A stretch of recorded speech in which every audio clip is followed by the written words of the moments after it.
কারণ একটি হাদিস আপনাদের মনে আছে, হুযায়ফা ইবনে ইয়ামান রাদিয়াল্লাহু আনহু বলেছিলেন, কানান নাস ইয়াসআলুনা আনিল খায়র, মানুষ শুধু প্রশ্ন করত কোনটা ভালো কোনটা ভালো, আর আমি প্রশ্ন করতাম এরপরে কি খারাপই আছে, কি খারাপ হবে।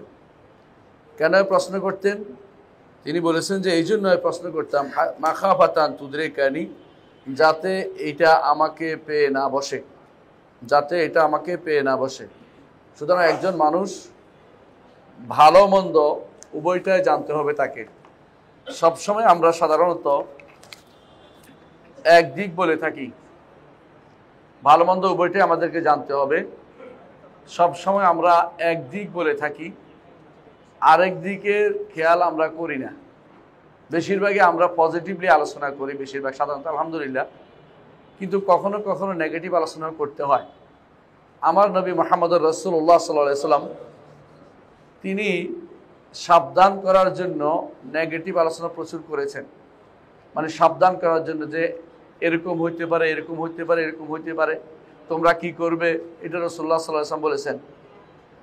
কোরআনে কারীমেও দেখবেন আল্লাহ তাআলা বলছেন ওয়া আন্না হাযা সিরাতি মুস্তাকিমান ফাত্তাবিউহু, এ হচ্ছে আমার পথ, এটার অনুসরণ করো, একটা পথ।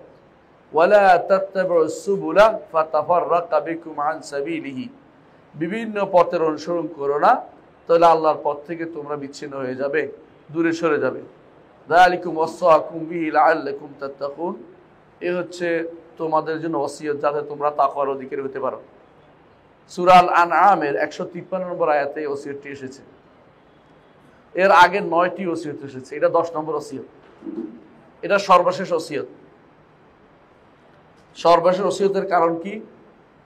সর্বশেষ ওসিয়ত এটাই দিয়েছেন আল্লাহ তাআলা আমাদেরকে, যে আল্লাহর নবীর পথে থাকতে হবে, যেই পথে সাহাবায়ে কেরাম চলে গেছেন সেই পথে থাকতে হবে, অন্যান্য বিভিন্ন পথ অনুসরণ করা যাবে না, বিভিন্ন পথ নিয়ে খুশিও হওয়া যাবে না।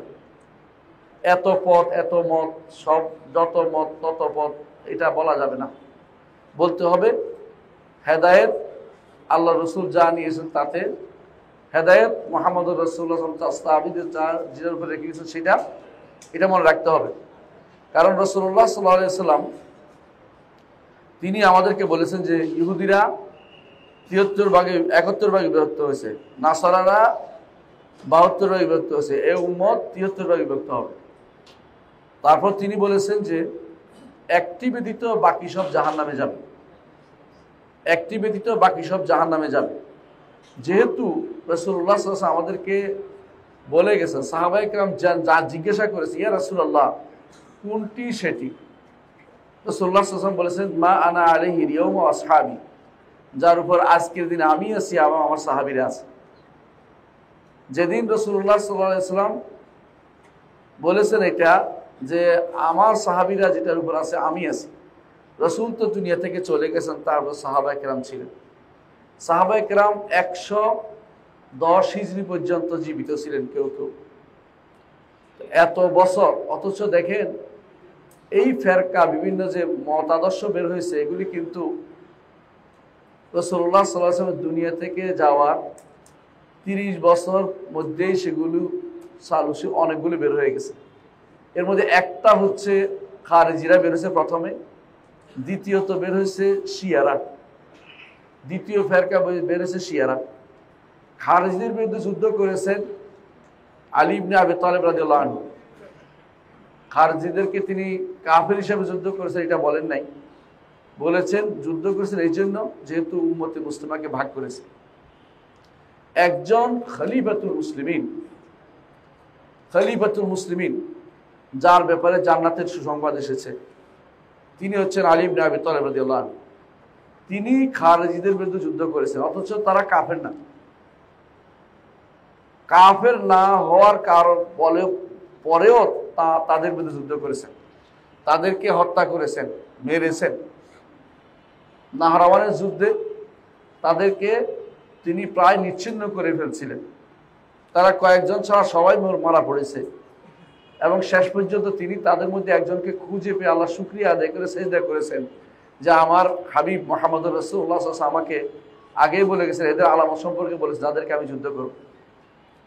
রাসূলুল্লাহ সাল্লাল্লাহু আলাইহি ওয়াসাল্লাম আরেকটি হাদিস আমার মনে পড়ে, তিনি বলেছিলেন, আলী, আজকে আমি যুদ্ধ করছি কোরআনকে প্রতিষ্ঠা করার জন্য, একদিন আসবে তুমি যুদ্ধ করবে কোরআনের অপব্যাখ্যা ঠেকানোর জন্য। সেই কারণে আলী ইবনে আবি তালিব রাদিয়াল্লাহু আনহু যুদ্ধ করেছেন।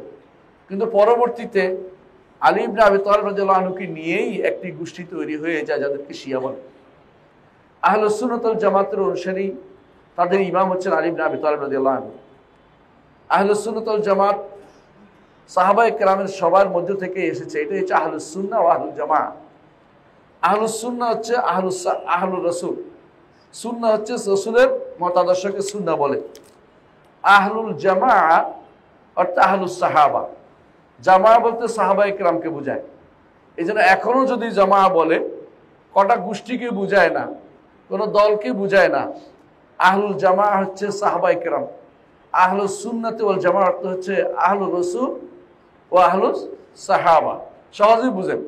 আহলুস সুন্নাত ওয়াল জামাত এটা নয় চট্টগ্রামের কিছু মানুষ কবর পূজা করে, এটা নয়, অথবা ওই বড় রাস্তার মাঝখানে একটা কবর আছে এটা পূজা করে, এটা না। আহলুস সুন্নাত ওয়াল জামাত হচ্ছে যারা রাসূলকে মানে এবং সাহাবায়ে কেরামের পদাঙ্ক অনুসরণ করে চলে, তারাই হচ্ছে আহলুস সুন্নাতি ওয়াল জামাআহ। এবারে বিস্তারিত আলোচনার সুযোগ নেই। আহলুস সুন্নাত ওয়াল জামাত থেকে একটা গোষ্ঠী প্রথম বেরিয়েছে, তারা হচ্ছে খারেজিরা। দ্বিতীয় গোষ্ঠী বেরিয়েছে, তারা হচ্ছে শিয়ারা। আর শিয়ারা বের হওয়ার পরে আর যত গোষ্ঠী বেরিয়েছে তাদের মতো এত ক্ষতিকর কোনো গোষ্ঠী বের হয়নি। শিয়াদের মধ্যে তিনটি গোষ্ঠী বের হয়েছে, মনে রাখবেন। একটি গোষ্ঠী হলো যায়েদি, যারা শুধুমাত্র আলী রাদিয়াল্লাহু আনহুকে বেশি হকদার মনে করত, কিন্তু আবু বকর ওমরকে খলিফা মনে করত। এরা হলো যায়েদি। বর্তমানে যায়েদিরা এখন বাস্তুচ্যুত, মানে তারা ইয়েমেনে ছিল, ইয়েমেন থেকে তাদেরকে তাড়িয়ে দিয়েছে আরেকটা গোষ্ঠী জারুদিরা। তারা ধীরে ধীরে জারুদিয়া বাদ দিয়া তারা ইমামিয়া ইসনা আশারিয়া ফেরকা হয়ে গেছে, হইয়া যারা ক্ষমতা ছিল তাদেরকে তাড়িয়ে দিয়েছে, অর্থাৎ যায়েদিরকে তাড়িয়ে দিয়েছে। ইয়েমেনে যারা এখন ক্ষমতাসীন হয়ে আছে বা হুতি যাদেরকে বলা হয়, এরা সব হচ্ছে ইরানি এবং ইমামি ফেরকা এবং ইসনা আশারি ফেরকা। এরা আগের যে যায়েদি ছিল, যায়েদি নাই। যায়েদি থাকলেও যে ভালো এটা আমরা বলছি না, কারণ যায়েদিদের আকীদাতেও সমস্যা আছে, যায়েদিদের আমলও সমস্যা ছিল। এই হচ্ছে একটি ফেরকা, অন্তত এদেরকে বলা হয় আকরাবুন নাস আকরাবুল ফিরাক ইলাল ফিরাকে ইলাল আহলুস সুন্নাত ওয়াল জামাত। যায়েদিরা ছিল আহলুস সুন্নাত ওয়াল জামাতের সবচেয়ে কাছের একটি গোষ্ঠী বা ফেরকা। আরেকটি ফেরকা সবচেয়ে ভয়াবহ রূপ ধারণ করেছে, শিয়াদের থেকে বের হয়েছে, তারা হচ্ছে বাতিনি ফেরকা। বাতিনি ফেরকা আপনি চিনবেন না, আমি শুধু একটা একটা করে নাম বলে যাব, আপনি বুঝে নেবেন। এক নম্বর হচ্ছে বাতিনি ফেরকার মধ্যে হচ্ছে যাদেরকে আপনারা আগাখানি বলেন। এই আশেপাশে আপনাদের ওদের বিশাল কি আছে, স্কুল আছে, কলেজ আছে, মাদ্রাসা আছে, ফুটবল, গোল্ড কাপ ইত্যাদি ইত্যাদি দুনিয়া সব চালায়। এরা হচ্ছে বাতিনি ফেরকার প্রথম তাদের কাজ, প্রথম গোষ্ঠী যারা। এরা তাদের ইমামকে আল্লাহ মনে করে এবং ইমামকে স্বর্ণ দিয়ে মাফে। ইমাম আসলে মেয়েরা চুল বিছিয়ে দেয়, চুলের উপর হেঁটে গেলে বিয়ে হয়, নাহলে বিয়ে হয় না। এটা বিশ্বাস। আমরা ছোট্ট একটা উদাহরণ দিচ্ছি শুধুমাত্র, আর অন্যগুলি বাদ, অন্য কিছু বলবো না, এটা আলোচনা করলে একদিন যাবে। বাতিনি ফেরকার একটা গোষ্ঠী হলো কি আগাখানি, আরেকটা গোষ্ঠী হলো কিছুদিন আগ পর্যন্ত যারা সিরিয়ায় ক্ষমতা ছিল, বাশার আল আসাদ এবং তার বাপের গোষ্ঠীরা, এদেরকে আমরা বলি নুসাইরি, আমরা বলি নুসাইরি। এরা নিজেদেরকে বলে আলাউই। আলাউই কেন বলে? কারণ আলীর ইবাদত করে, এই জন্য। আলাউই এই জন্য নয় যে আলীর বংশধর, এই জন্য না। তারা 5 আল্লাহর ইবাদত করে, এর মধ্যে একজন হচ্ছে আলী, বুঝছেন তো, ওনার ইবাদত করে, নাউজুবিল্লাহ। এরা 5 আল্লাহর ইবাদত করে। এই জন্য ইবনে তাইমিয়া তখনকার সময় তাদের বিরুদ্ধে যুদ্ধ করছেন, তাদের তখনকার সময় যুদ্ধ করছেন। এরা পাহাড় দখল করে বসে আছে, এদের সাথে সব সময় ইহুদি নাসারাদেরকে একেবারে গলায় গলায় খাতি। এখনো দেখবেন ওদের কিছু হলে আমেরিকা ইউরোপ কান্দাকাটি শুরু করে দেয়, যে সংখ্যালঘু শেষ করে দিল, অর্থাৎ সংখ্যালঘু যদি থাকে, মুসলিমদের মধ্যে একটা ক্যান্সার থাকলো, এই ক্যান্সার থাকলে মুসলিমরা আর বেশি আগাইতে পারবে, নিজেরা হানাহানি মারামারিতে লিপ্ত থাকবে। এতে তারা অনেক খুশি। এদের আরেকটি গোষ্ঠী হচ্ছে দুরুজ। দুরুজ যারা তথাকথিত ওবায়দি শাসন, যাদেরকে ফাতেমি শাসন বলা হয়, শাসক একজন ছিল হাকিম আমরিল্লাহ, এই বেটার ইবাদত করে, বলে এই হচ্ছে আল্লাহ। নাউজুবিল্লাহ। এরা এই দুরজিরা এখন বর্তমানে যুদ্ধ করতেছে সিরিয়াতে। কার সাথে যুদ্ধ করে? আহলুস সুন্নাহ জামাতের সাথে। আপনি ঠিক বলছেন কথাটা, আহলুস সুন্নাহ জামাত যুদ্ধ করে। বর্তমানে শাসক আহলুস সুন্নাহ জামাতের, আর ভুল ভ্রান্তি মানুষের থাকেই, কিন্তু মৌলিকভাবে তারা আহলুস সুন্নাহ জামাতের। এইটা সহ্য করতে পারে না, লাগিয়ে দিয়েছে দুরজিদেরকে। আর দুরজিরা এদেরকে হেল্প করতেছে পুরোপুরি। কারা? আপনি ভালো করে জানেন কারা করছে। ইহুদিরা কখনো এদেরকে কোনো ক্ষতি হতে দিবে না, কারণ তারা বাফার একটা জায়গা দখল করছে, যাতে করে ওদের জায়গা নিরাপদ থাকে, এই জন্য ওদেরকে রাখছে।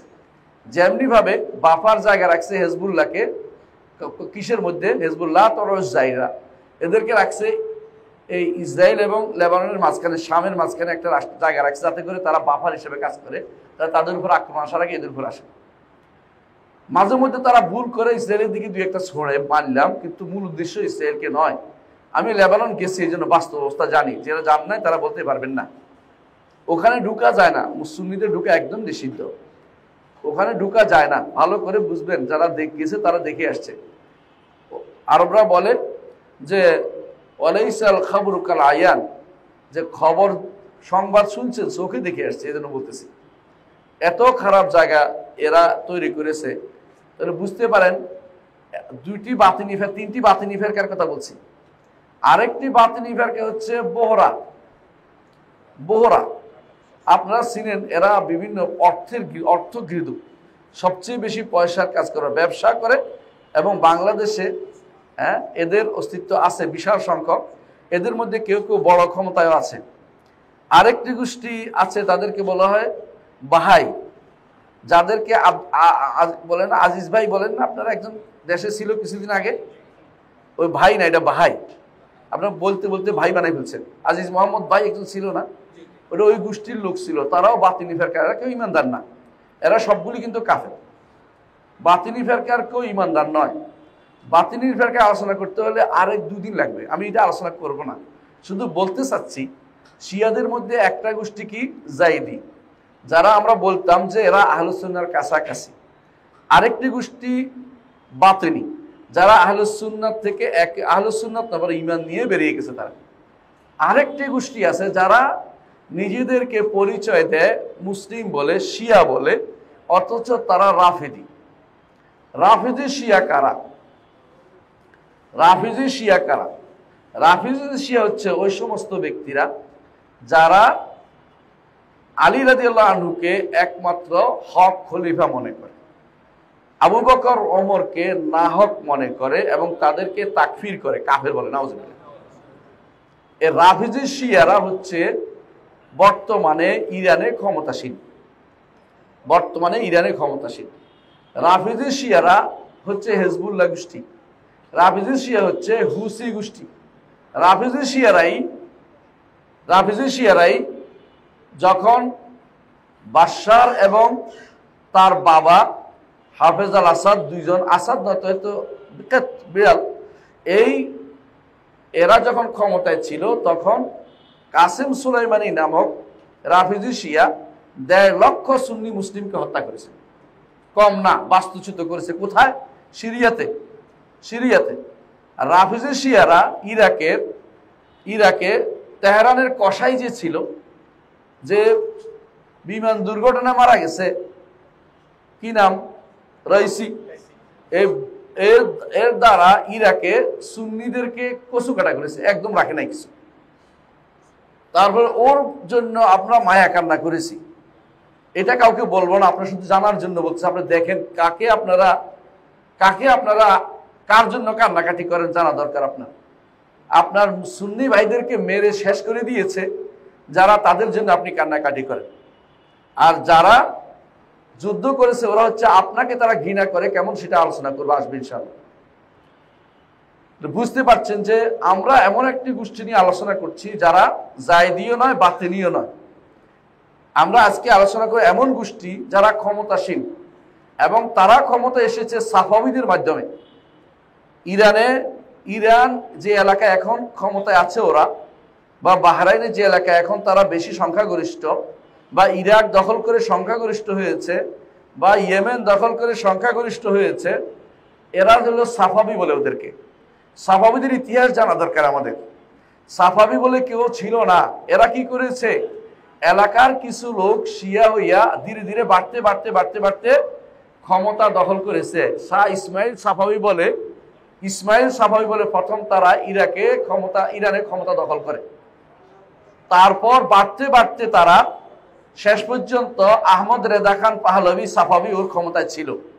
ওদেরকে তাড়িয়ে আসছে আয়াতুদ্দলালা পদভ্রষ্ট ইমাম খোমাইনি ক্ষমতায় আসছে। তারা এক জায়গায় কম্প্রোমাইজ করে না, সেটা হচ্ছে এক জায়গায় ছাড় দেয় না, সেটা হচ্ছে তারা শিয়াইজমে কোনো ছাড় দেয় নাই। তারা শুধু ছাড় দিছে একে অপরকে কে কত বেশি শিয়াইজম মানতে পারে। ইরানে যারা এর আগে ক্ষমতায় ছিল শিয়াইজমকে তারা খুব মানতো, কিন্তু ব্যক্তি জীবনের দরকার মনে করে নাই। যুদ্ধ করতো কার সাথে? ওসমানী খেলাফতের সাথে। কারণ ওসমানী খেলাফত হচ্ছে সুন্নি, আহলুস সুন্নাহ ওয়াল জামাতের খেলাফত ছিল, যদিও ভুল ছিল, কিন্তু আহলুস সুন্নাহ ওয়াল জামাতের খেলাফত ছিল।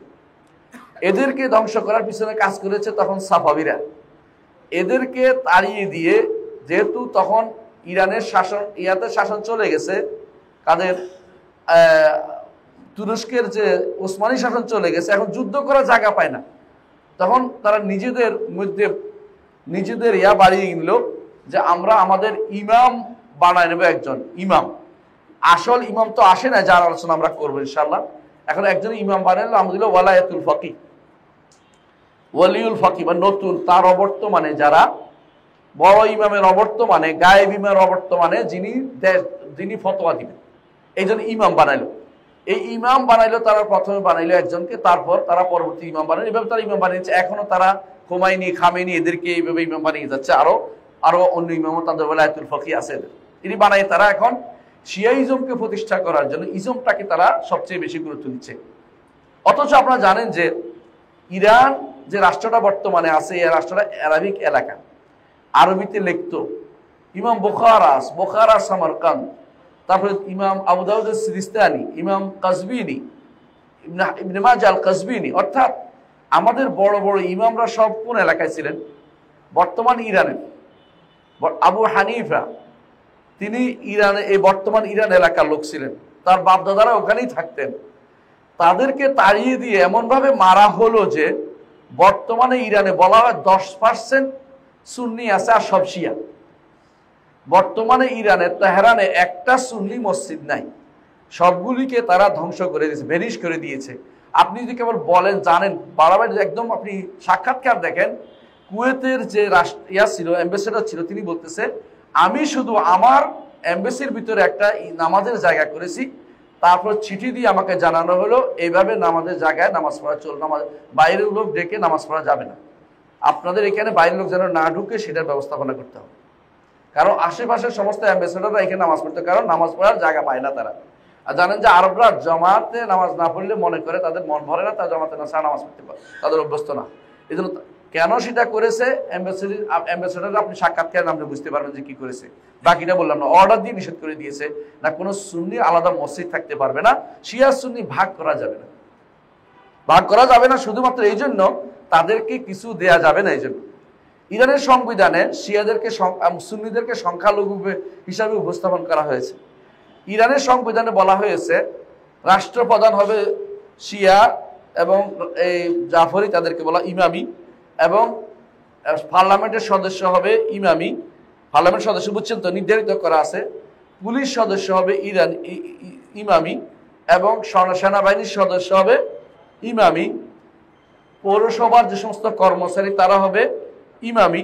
অর্থাৎ সুন্নিদের জন্য কিছুই রাখা হয়নি, যাতে করে মানুষ অন্তত চাকরির লোভেও শিয়া হইয়া যায়।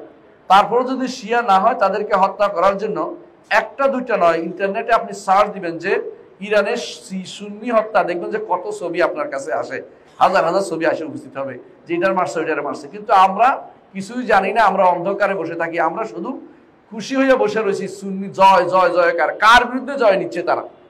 তারা সমস্ত বিজয় যা নিচ্ছে সব আহলুস সুন্নাত ওয়াল জামাতকে হত্যা করে বিজয়গুলো নিয়েছে। এটা আমাদের বোঝা দরকার। তারা 6টা রাষ্ট্র দখল করেছে, আর বাকি রাষ্ট্র দখল করার জন্য মক্কা তো তারা ক্ষেপণাস্ত্র ছুড়েছে।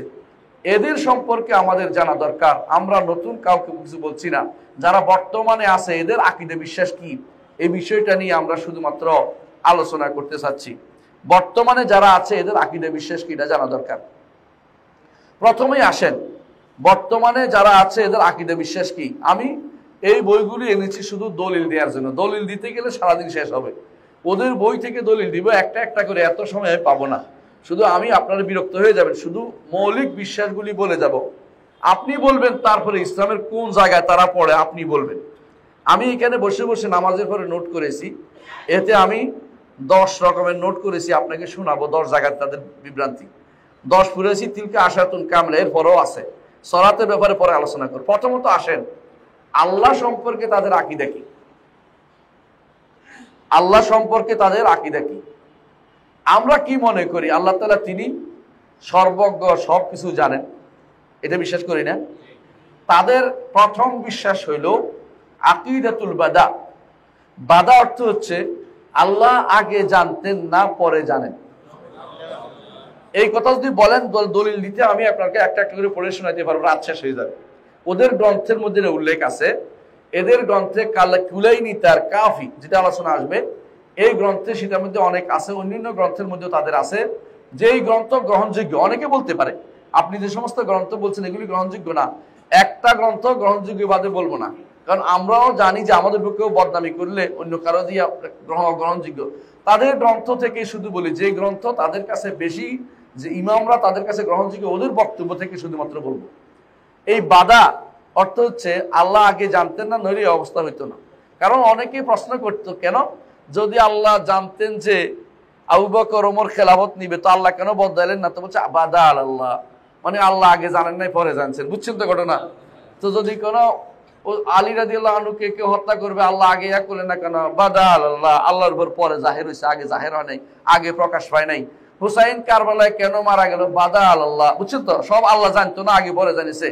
এই জাতীয় বিশ্বাস নিয়ে তারা হচ্ছে আল্লাহর উপর ঈমান রাখে।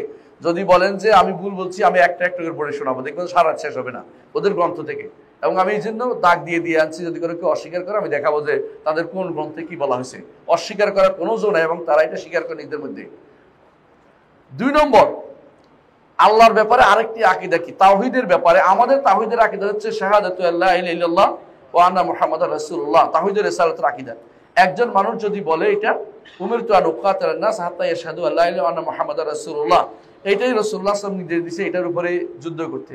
তাদের নিকট এইটা বললে ঈমানদার হইতে পারবে না যতক্ষণ পর্যন্ত আলীকে ওয়ালিউল্লাহ না বানানো হবে, আলীকে ইমাম না বানানো হবে, এবং অন্যদের থেকে আবু বকর ওমর থেকে বারাআত ঘোষণা না করা হবে। বারাআত বুঝছেন নি? মুক্তি, যে দুইজনকে কোনো ক্রমেই ভালোবাসা যাবে না, দুইজনের প্রতি ভালোবাসা রাখা যাবে না, এইটা যতক্ষণ কেউ প্রকাশ না করবে ততক্ষণ পর্যন্ত ঈমানদার হতে পারবে না। এটা আমার কথা না, ওদের কথা। আমি শুধু নকল করে শোনাচ্ছি ওদের বই থেকে। একটাও আমার বলার দরকার আছে মিথ্যাচার করে আমার লাভটা কি? মুসলিম উম্মার উপর বলেন। এরা এটা বলে এবং এটা বিশ্বাস করে। তৃতীয়ত, তাওহীদের ব্যাপারে 3 নম্বর তাদের সমস্যা হচ্ছে, আপনারা মুতাজিলাদের নাম শুনেছেন।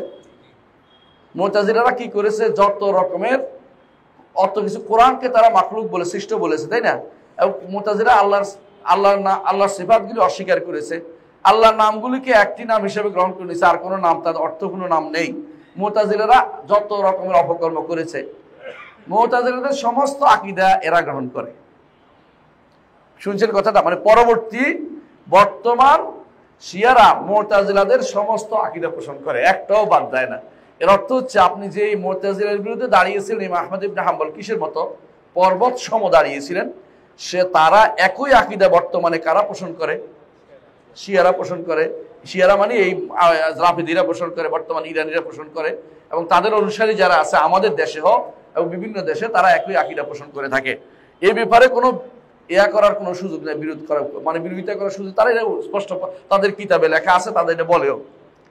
তারপরে 4 নম্বর ও 5 নম্বর আকীদা হচ্ছে ওদের এটা, আল্লাহ তাআলার কর্ম তাদের ইমামরা করতে পারে। বুঝছেন তো? আল্লাহ তাআলার কর্ম তাদের ইমাম করতে পারে। 6 নম্বর আকীদা হচ্ছে তাদের ইমামরা হচ্ছে আল্লাহর মাজহার, আল্লাহর প্রকাশ। আল্লাহ এদের মাধ্যমে প্রকাশ লাভ করেছে, ইমামদের মাধ্যমে।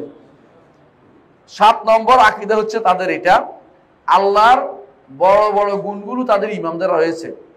গুণ যেমন তাদের কিতাবে কুলাইনি তার কিতাবে লিখতেছে, কুলাইনি তাদের হচ্ছে আমাদের বুখারীর মতো, সহজে মনে রাখেন, আমাদের বুখারী কিতাবের মতো, বুঝছেন তো? সেখানে তারা তাদের ইমামদের বক্তব্য, মিথ্যা বক্তব্য আনি ভর্তি করছে, এবং এটা বলে বুখারীর বিপরীতে দাঁড় করাইছে। কুলাইনির কিতাবটার নাম হচ্ছে আল কাফি। কুলাইনি তার আল কাফি কিতাবে উল্লেখ করতেছেন যে বাবুল অধ্যায়, আল আইম্মাতু ইয়ালামুন আল গায়ব, ইমামরা গায়েব জানে। বাবুল আল আইম্মাতু ইয়ালামুন মা ফিল গাদি, আগামী দিন কি হবে ইমামরা তা জানে। অধ্যায় বিন্যাস করছে, অধ্যায় বিন্যাস তো বুঝেন। এরপরে এটার ভিতরে তার বর্ণনা নিয়ে আসছে, নিজেদের বর্ণনা বানাই বর্ণনা নিয়ে আসছে, ইমামদের থেকে মিথ্যাচার করছে, ইমামরা এগুলি বলে নাই। আচ্ছা, এরপরে তারা আরো বলছে কি, বাবুল ইয়াফআলুনা মা ইয়াশা, যা ইচ্ছা তা তারা করে। অর্থাৎ ক্ষমতা, তাদের ক্ষমতা এত বেশি দিয়েছে যে এটা কল্পনা করতে পারবেন না যে তারা যা ইচ্ছা তা করতে পারে। অথচ তারা কিন্তু বেঘরে মারা গেছে কয়জন জানেন আপনারা? পরবর্তীরা কিছুই করতে পারে না, অথচ বলতেছে বাগাড়ম্বর যা ইচ্ছা তা করতে পারে, যা ইচ্ছা তা করতে পারে। এমনকি তারা মায়ের পেটের বাচ্চাও জানে নাকি কোন কি বাচ্চা আছে না আছে, এটাও তাদের দাবি করেছে। এই বইতে তাদের কুলাইনি তার কাফির মধ্যে এটা লেগেছে। তো তাদের বড় বুখারীতে হচ্ছে শিরকে ভরা, আমি বুঝাতে পারছি তো? আল্লাহর এমনকি তারা আমলে জিন্দেগিতে কি শিরিক করে, এটা তো আকীদাগত, সেটা বললাম না। আপনারা সবাই দেখছেন তারা যখন সালাত পড়ে কি করে, পাথর রাখে। এটা আপনারা ভালো করে জানেন, অনেকে দেখে আসছেন। এটা তর্ক করলাম না কিসের উপরে তাদের সেজদাগুলি হয়, এটা ভালো করে দেখেন। আপনি ইরানে যাবেন, বিভিন্ন জায়গায় যাবেন, দেখবেন যে বড় বড় মাজারগুলি বাদাই করা। মাজার বাদাই কারা করে? মাজারকে যারা সেজদা করে। আপনি দেখবেন বর্তমান তথাকথিত ইমাম উদ্দলালা খামেনাই ওর কি করতেছে, খোমেনির সেজদা করতেছে, আলী রাদিয়াল্লাহু আনহুর কবর যেটা বলা হয় ওখানে যে কি করতেছে, সেজদা করতেছে। আপনারা দেখেন চোখের সামনে, এখন কোনো অস্পষ্ট কিছু নাই। পৃথিবী এখন কি হয়ে গেছে, গ্লোবাল একটা ভিলেজ হয়ে গেছে। কেউ যদি লুকুচুরি করে বলে এটা কি, এটা দেখেন তো এটা কি। ইমাম যদি শিরিক করে কিভাবে এটারে আলীর সেজদা করতেছে কবরকে, মুক্তাদিরা কি করবে আমাকে বুঝিয়ে বলেন। আর কিছু বলার দরকার নেই, আপনি বুঝছেন। শিরকের মধ্যে আকণ্ঠ নিমজ্জিত একটি জাতি হচ্ছে এই রাফেদি জাতি, শিয়া জাতি। ইবনে তাইমিয়া রাহমাতুল্লাহ আলাইহি, আপনারা যারা পছন্দ করেন বা করেন না কথাটা শুনেন, সত্য কথা বলছে যে তিনি বলছিলেন যে আত্তালুল মাসাজিদ ওয়া আমারুল মাশাহিদ, মসজিদকে তারা বন্ধ করে দিয়েছে আর কবরগুলিকে তারা আবাদ করে ফেলেছে। কবরগুলি আবাদ করেছে। মদিনায় গেলে দেখবেন মসজিদে নামাজ পড়তে তাদের যত না আনন্দ, সবচেয়ে বেশি আনন্দ পায় তারা কোথায়? বাকিতে যাইয়া পাথর টোকানোর মধ্যে, বাকিতে যাইয়া পাথর খোঁজে এবং এগুলি তারা পকেটস্থ করে নিয়ে চলে যায়। বাকিতে তারা এর পিছে পিছে ঢুকে যায়, এমনি তো ঢুকতে দেয় না, এই জন্য এর পিছে ঢুকে যায়, ওই যে লাশের পিছে পিছে ঢুকে যায়। যে তারা ওখানে যে কান্নাকাটি করে, চিৎকার করে, চেঁচামেচি করে, এবং তারা কথায় কথায় শুধু এমন বড় শিরক করে, কল্পনা ইয়া আলী বলে, ইয়া হুসাইন বলে। এগুলিতে আপনারা দেখবেন এগুলিতে শিরিক, এতে কোনো সন্দেহ নাই। আহলুস সুন্নাহ ওয়াল জামাত এইভাবে আল্লাহ ছাড়া কাউকে মদদের জন্য, সাহায্যের জন্য ডাকা বা কোনো উদ্দেশ্যে ডাকা, উদ্দেশ্যপূর্ণ ডাকা শিরিক এবং ঈমান নষ্ট হওয়ার কারণ মনে করে। আর ওরা ওইটাকে মনে করে তাদের বড় ধরনের ইবাদতের কাজ, পুণ্যের কাজ মনে করে। এই জাতিকে আপনি কিভাবে বিশুদ্ধ করবেন? শুধু একটুকু বললাম, আল্লাহ সম্পর্কে আকীদা বললাম। আসেন তাদের আকীদা, কোরআন সম্পর্কে তাদের কি আকীদা?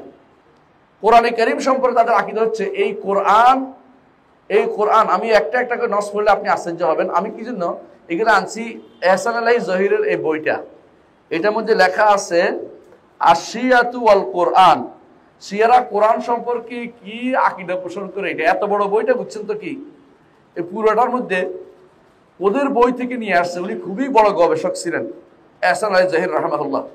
তো তিনি একটা একটা করে ওদের বই থেকে নিয়ে আসছেন, যেখানে তারা বলছে যে কোরআন কি বিকৃত হয়ে গেছে।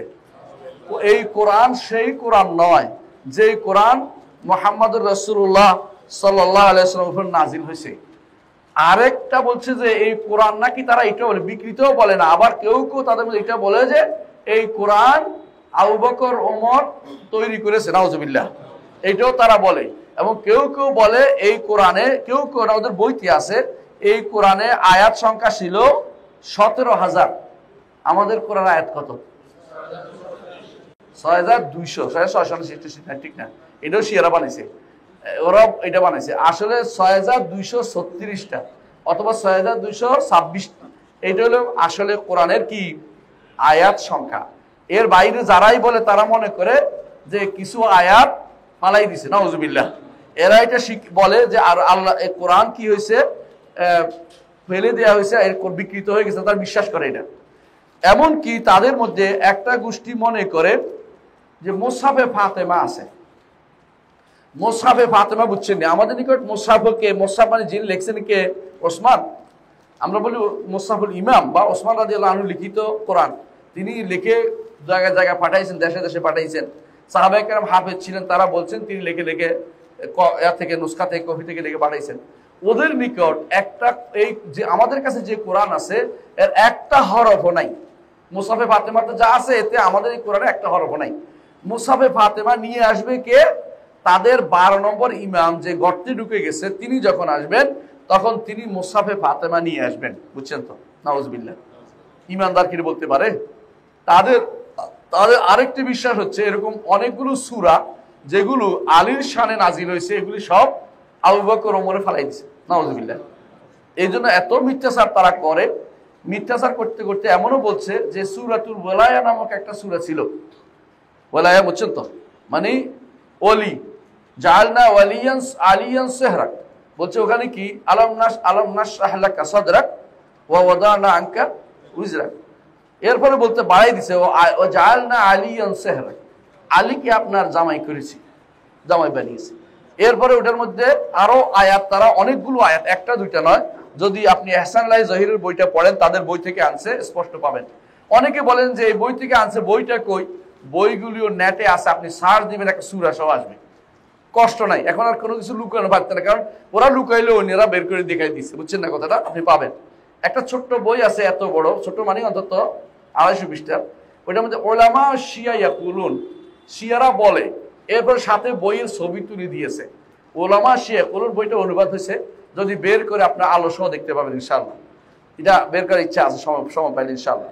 তাহলে বুঝতে পারছেন যে কোরআনে কারীমকে তারা, আমাদের কোরআনে কারীমকে তারা কি মনে করে? বিকৃত অথবা কোনো অংশ বাদ দেওয়া হয়েছে, এটা তারা বিশ্বাস করে। যদিও আপনাকে সেটা বলবে না, এটা কারণ আমরা বলবো আপনাকে।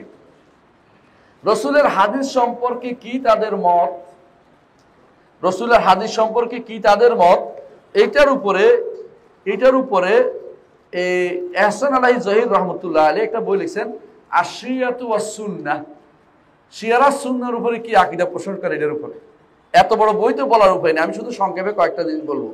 1 নম্বর হচ্ছে তারা হাদিসকে হুজ্জত মনে করে না। আমরা সাধারণত যারা হাদিস অস্বীকারী তাদের কি বলি? কাফের বলি না? আপনি এখন কিছু হুকুম দিবেন কি না, হুকুম দিলে আপনারা বলবেন যে উম্মতে মুসলমানগুলো তাকফির করে বসে রয়েছে, আপনিই বলবেন সবকিছু পরে আপনি আলোচনা হলে। এরা হাদিস মানে না। হাদিস মাঝে মধ্যে উল্লেখ করবে, আপনাকে আটকানোর জন্য হাদিস উল্লেখ করে, আপনার গ্রন্থ থেকে এগুলো উল্লেখ করে, কিন্তু তারা কোনো হাদিস মানে না। তাহলে কি মানে চলে? তাদের একটা কিতাব আছে, নাম হচ্ছে, আমরা একটু আগে বলেছিলাম, নাম বলেছিলাম আল কাফি লিল কুলাইনি, অনুবা আল ইস্তিবসার মাল্লা ইয়াহদুরুল ফাকিহ। এই জাতীয় গ্রন্থগুলো তাদের কাছে, এই 8টা গ্রন্থ, আমি ইচ্ছাগুলো নাম ধরে বলতে পারবো কয়টা গ্রন্থ এবং লেখকগুলো। এদের আপনি যদি উইকিপিডিয়া সার্চ দেন সেখানেও আসবে। উইকিপিডিয়া তো আর আমাদের মতো ওহাবি ছিল না, তাই না? ওহাবি হতেও পারে আপনারা।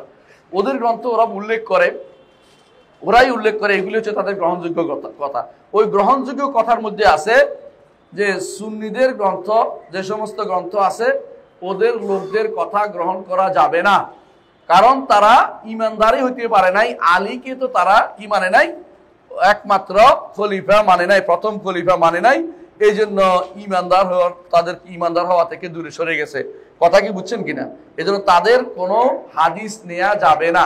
আমাদের বুখারী, মুসলিম, আবু দাউদ, তিরমিজি, নাসাই, ইবনে মাজাহ, এগুলিকে তারা গ্রহণযোগ্য মনে করে না। আমাদের কোনো হাদিসের কিতাব তারা মানে না। তখন কখন তাদের দরকার হইলে দুই একটা আইনে আমাদের বিরুদ্ধে তারা সেট করে নেয়। কথা বলছেন কিনা? অনেক সময় দেখবেন যে হাদিস এই দলিল দিছে আপনার বিরুদ্ধে, ওরা মানার জন্য না, কারণ তাদের আলাদা বই আছে, গ্রন্থ আছে, ওগুলি তারা মানে। তাদের গ্রন্থের অসুবিধাটা ইয়াটা কি জানেন?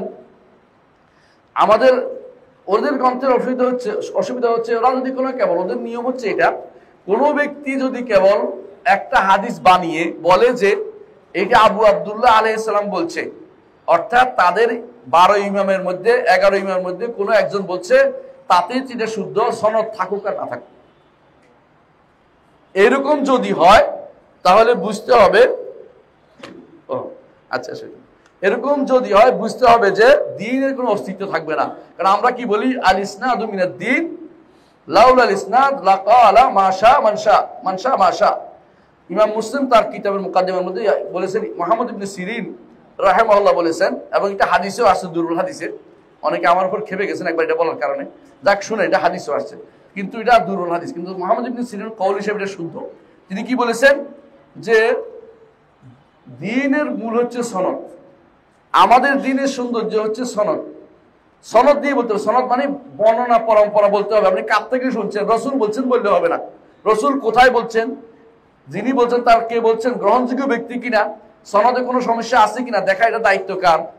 আমাদের। এই দ্বীনের বড় সৌন্দর্য হচ্ছে এটা, পৃথিবীর কোনো দ্বীন, কোনো ব্যক্তিত্ব, কোনো গবেষক, এমনকি কোনো দার্শনিকের বক্তব্য এইভাবে সংরক্ষিত নাই। আল্লাহ তাআলা আমার দ্বীনকে সংরক্ষিত করেছেন, কোরআনকে এবং সুন্নাহকে সংরক্ষিত করেছেন। এটা আমাদের সৌভাগ্যের বিষয়। এইটা ছাড়া আর কোনো ব্যক্তি বলতে পারবে না। হঠাৎ করে আপনি বলেন সক্রেটিস বলছে, সক্রেটিসে আপনার খবর আসলে কেমনি? সক্রেটিসের কাছে সনদ দেন তো দেখি কটা পাবেন? মুখে বলতে পারবেন না, এগুলো সব মিথ্যা কথা বানাতে পারে কেউ, আপনি কেমন জানেন? কিন্তু আমাদের দ্বীনের সৌন্দর্য হচ্ছে সনদ, আর ওদের নিকট সনদের কোনো গুরুত্ব নাই। যদি কেবল হইতে পারে একটা লোকটা শিয়া ছিল, এটাই যথেষ্ট। এই জন্য শিয়া নাম থাকলেই তারা সহযোগিতা করে তাদেরকে, এই জন্য সহযোগিতা করছে বাশারকে, সহযোগিতা করে যাচ্ছে এখন দ্রুজদেরকে, এরা সহযোগিতা করবে। আপনি কি জন্য করেন আপনি চিন্তা ভাবনা করে দেখেন, যেটা বলছিলাম। তাহলে তারা কি করে, হাদিসগুলো তারা মানে না। আপনি যারা আমার রসুলের হাদিস মানে না, একটাও মানে না, সে তাদেরকে আপনি কোন জায়গায় নেবেন আপনি সিদ্ধান্ত নেন। আসেন রাসূলুল্লাহ সাল্লাল্লাহু আলাইহি ওয়াসাল্লামের সাহাবীদের ব্যাপারে তাদের কি বক্তব্য। আমরা একটু আগে বলেছিলাম আপনাদেরকে যে আমাদের দ্বীন, আমরা বলি আমরা আহলুস সুন্নতি ওয়াল জামাআহ, সুন্নত তারা মানে না, রসুলের মানার কি প্রশ্ন? আর বুঝছেন কথাটা? অনেকেই আপনাকে বলবে তোমাকে মানি মানি মানি, আপনার কোনো কথা শুনবে না, তাহলে আপনার মানার কি হলো? বেহুদা কথা, মানে শুধুমাত্র এটা আবেগতাড়িত কথা বলা। আল্লাহ তাআলা কোরআনে কারীমের জন্য বলছেন, কুল ইন কুনতুম তুহিব্বুনাল্লাহ ফাত্তাবিউনি, যদি আল্লাহকে ভালোবেসে থাকো আমার অনুসরণ করো। অনেকেই ভালোবাসার দাবি করে, অনুসরণ দিয়ে আটকে যায়।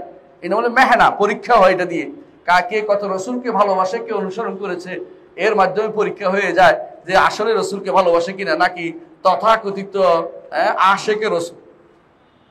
যদিও আশেক রসুল বলা হারাম, জায়েজ নাই। এশক তো প্রেম, প্রেম হওয়া, প্রেম এশক কোনোদিন নারী ব্যতীত অন্যদিকে করা যায় না, অথবা ক্লিবলিঙ্গের দিকে হয়। আল্লাহ রসুলের জন্য প্রেমের সম্পর্ক তৈরি করা যায় না, এগুলো নারী গঠিত কাজ। আল্লাহ কুল্লি হাল, যেটা বলছিলাম যে তারা সাহাবায়ে কেরামের ব্যাপারে কি আকীদা রাখে, সুন্নাহ বরবাদ করে দিয়েছে, কোরআনে কারীম ব্যাপারে তাদের আকীদা বরবাদ। সাহাবায়ে কেরামের ব্যাপারে তারা বলে মাত্র হাতে গোনা, সর্বোচ্চ কেউ 3 জন, কেউ 4 জন, কেউ 5 জন, 10 জন পর্যন্ত তারা মানতে রাজি আছে, এরা ইমানদার, আর বাকি সমস্ত সাহাবী কাফের। যদি এইটা যদি বিশ্বাস না করেন, একটা বই আছে, লিখছে, একটা বই আছে, এই বইটা উঠান তো, আবু মুহাম্মদ আল হুসাইনি, শিয়াদের ছিল, পরে সুন্নি হয়েছে। এই লোকে লিখছে আউজাজুল খিতাব ফি বায়ানে মাওকিফুস শিয়াত মিন আসহাব, সাহাবায়ে কেরাম কি ব্যাপারে তাদের বইতে কি কি জঘন্য কথা লেখা আছে, যদি এটা পড়েন আপনি পাবেন।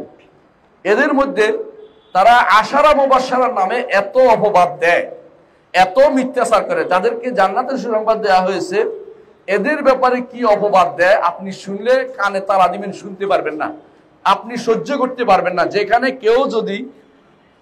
কেউ যদি একজন সাহাবীর ব্যাপারে কথা বলে আমাদের খুব খারাপ লাগে, সেখানে তারা সমস্ত সাহাবীকে কাফের বলে। কেন কাফের বলে? তারা কেন আবু বকর ওমরের খেলাফত মেনে নিয়েছে? বুঝছেন তো? আর কেন কাফের বলে? কারণ সাহাবায়ে কেরাম থেকে হাদিস আসছে, কোরআন আসছে ওনাদের বর্ণনায়। এখন যদি এটা মেনে নেয় তাহলে হাদিস মানতে হয়, কোরআন মানতে হয়। এই জন্য তারা আগে থেকে তাদেরকে কাফের বানিয়ে দিচ্ছে। নাউজুবিল্লাহ। কত বড় জঘন্য কাজ! অপবাদের শেষ নাই। সবচেয়ে বেশি অপবাদ দেয় আবু বকর ওমরকে। তারা বাজার থেকে একটা ছাগল, দুইটা ছাগল কিনে নিয়ে আসে, এরপরে মারতে থাকে। আবু বকর ওমরকে মারতেছে, বুঝছেন তো? মানে নিজের জিজ্ঞাসা চরিতার্থ করে। এমনকি বাথরুমের মধ্যে আপনারা দেখেন, ফেসবুকে সার্চ দেন, দেখবেন পাবেন। আমার দরকার না, ওদের বাথরুমের মধ্যে আবু বকর ওমর পায়ের নিচে আবু বকর ওমর নাম লিখে রাখে। এমনকি তারা আরো যে সমস্ত বক্তব্য দেয়, আমি যদি আশ্চর্য হবেন, তারা যদি কোনো কাউকে গালি দিতে হয়, কাউকে কষ্ট দিতে আবু বকর ওমর নাম দিবে। অথচ আশ্চর্য হবেন আপনি, আমি শুধু একটা জিনিস দেখাচ্ছি। আলী রাদিয়াল্লাহু আনহু তার সন্তানদের নাম রেখেছেন আবু বকর ওমর ওসমান, তার নাতিদের নাম রেখেছেন আবু বকর ওমর ওসমান। হুসাইন রাদিয়াল্লাহু আনহুর সন্তানদের নাতিদের বা তার সন্তান নাতিদের তিনি নাম রেখেছেন আবু বকর ওমর ওসমান। তাদের মধ্যে তারা ভালোবাসা ছিল। শিয়ারাত সেটাকে বানাইছে কি, তাদেরকে শত্রু বানাই ফেলছে। এর অর্থ হচ্ছে এই বইটা পুরোটাই লেখা হয়েছে যে নবী পরিবারে যাদের নাম আবু বকর ওমর ওসমান ছিল, এই পুরো বইটা কত বড় দেখছেন তো বইটা। এর অর্থ হচ্ছে এরা ইচ্ছা করে শত্রুতা তৈরি করেছে, আর কোনো কারণ নেই। আশ্চর্য হবেন আপনি যদি সিরিস্তান ছাড়া, ইরাকের একটা পদে যেখানে 10% সুন্নি বলা হয়, কারণ ওখানে সবটা মারতে পারে নাই, সিরিস্তান এলাকা ছাড়া, সিস্তান বলে ওই এলাকা ছাড়া বাকি কোথাও আবু বকর ওমর ওসমান নামে কোনো ব্যক্তি পাবেন না। আইন করে নিষিদ্ধ করে দেওয়া আছে। আপনার নাম যদি আবু বকর ওমর ওসমান হয়, আপনি বিষয়ও পাইবেন না। এতে খুশি হয়ে যান। ওই দেশে যাওয়া আপনার জন্য কষ্টকর। হ্যাঁ, কখনো কখনো আপনার নিবে দেখানোর জন্য যে বিষয় দিছি, ওখানে যাই বলেন যে আপনার ছেলেটা না আবু বকর রাখেন, দেখবেন যে আর রাখবে না, কোন শুনবে না। এই জীবনে এই কাজ করা যাবে না। আবু বকর ওমরকে তারা এত বেশি ঘৃণা করে। আবু বকর ওমরকে ঘৃণা করার কারণে কোরআন মানে হাদিস মানে আমরা বলছি আপনাদেরকে। তারপরে তারা ঘৃণা করে আয়েশা রাদিয়াল্লাহু আনহাকে, এবং তার ব্যাপারে এমন সব কথা বলে যেগুলি আমাদের মা সম্পর্কে যদি কেউ খারাপ কথা বলে, একটা ছেলে কিভাবে সুস্থ থাকতে পারে আমাকে বলে। আমাদের মাকে তারা এত বড় অপবাদ দেয়, যা আল্লাহ তাআলা কোরআনে কারীমে 15টা আয়াত নাজিল করেছে। 15টা আয়াত, একটা দুইটা না। আরে আপনার জন্য যদি কোনো একটা নাম আসতো, আপনি তো খুশি শেষ হয়ে যেতেন। এই কোরআনে 15টা আয়াত তার পবিত্রতার ব্যাপারে আল্লাহ নাজিল করেছে। অথচ তাদের গ্রন্থ ভর্তি, একটা দুইটা নয়, গ্রন্থের মধ্যে তাদের চেতনার মধ্যে এটা ভর্তি যে তিনি এই ছিলেন ওই ছিলেন। নাউজুবিল্লাহ। আমি নিজে দুই চোখে দেখছি, এখন আর শোনা কথা পড়া বলতেছি না। গেলাম লেবাননে, যে দেখি এক এলাকায়, আমরা তো বুঝতে পারি নাই, একটা খাবার হোটেল ঢুকছি, বসছি খাই দেখি যে আয়েশা রাদিয়াল্লাহু নামে বদনামি, ওইগুলো আলোচনা করতেছে, বদনামি আলোচনা। ওদের স্পেশাল কি আছে, একটা ওদের বিভিন্ন চ্যানেল আছে স্পেশাল, যদি চালাচ্ছে, মানে মানুষদেরকে এটা এই শত্রুতা শিক্ষা দেয়। যখন দেখলাম যে এটা, আমরা বললাম যে শাহজাহান বলতেছে আমি প্রমাণ করে দিব যে সে এরকম অপকর্ম নাউজুবিল্লাহ এটা করেছে। মানে কত বড় বদমাশ চিন্তা করতে পারে, কত খারাপ হতে পারে তারা। আমি এয়ারপোর্ট থেকে নামছি, বলে যে তোমার নাম কি? আমি বললাম যে আমার নাম আবু বকর মোহাম্মদ জাকারিয়া। এখন আমি নিব না তোমার, মানে আমার ওই ট্যাক্সিতে উঠাবে না, মানে আমি তো মহামুসলিম। এরপরে একজনের কাছে যে কয় না আমি তো খ্রিস্টান, ওই কাছে ওই একটা বসে আছে, ওইটার কাছে ওইটা বোধ শুনি। জিজ্ঞাসা করছি, তো কয় যে না, তবে আমি তোমার পৌঁছাই দেবো, খ্রিস্টান ছিল ওইটা, তবে তুমি আমাকে $50 দিতে হবে, একটু ওখান থেকে একটু হবে, মানে আমি যেখানে কাজের জন্য নিজের কাজের জন্য গেছিলাম। শেষে ঘুরে এরাই এখানে নিয়ে এসছে। আমি ওইটা দেখা যাচ্ছে কোনো কথা নেই, টাকা দাও। $50 নিয়ে গেছে আমার থেকে।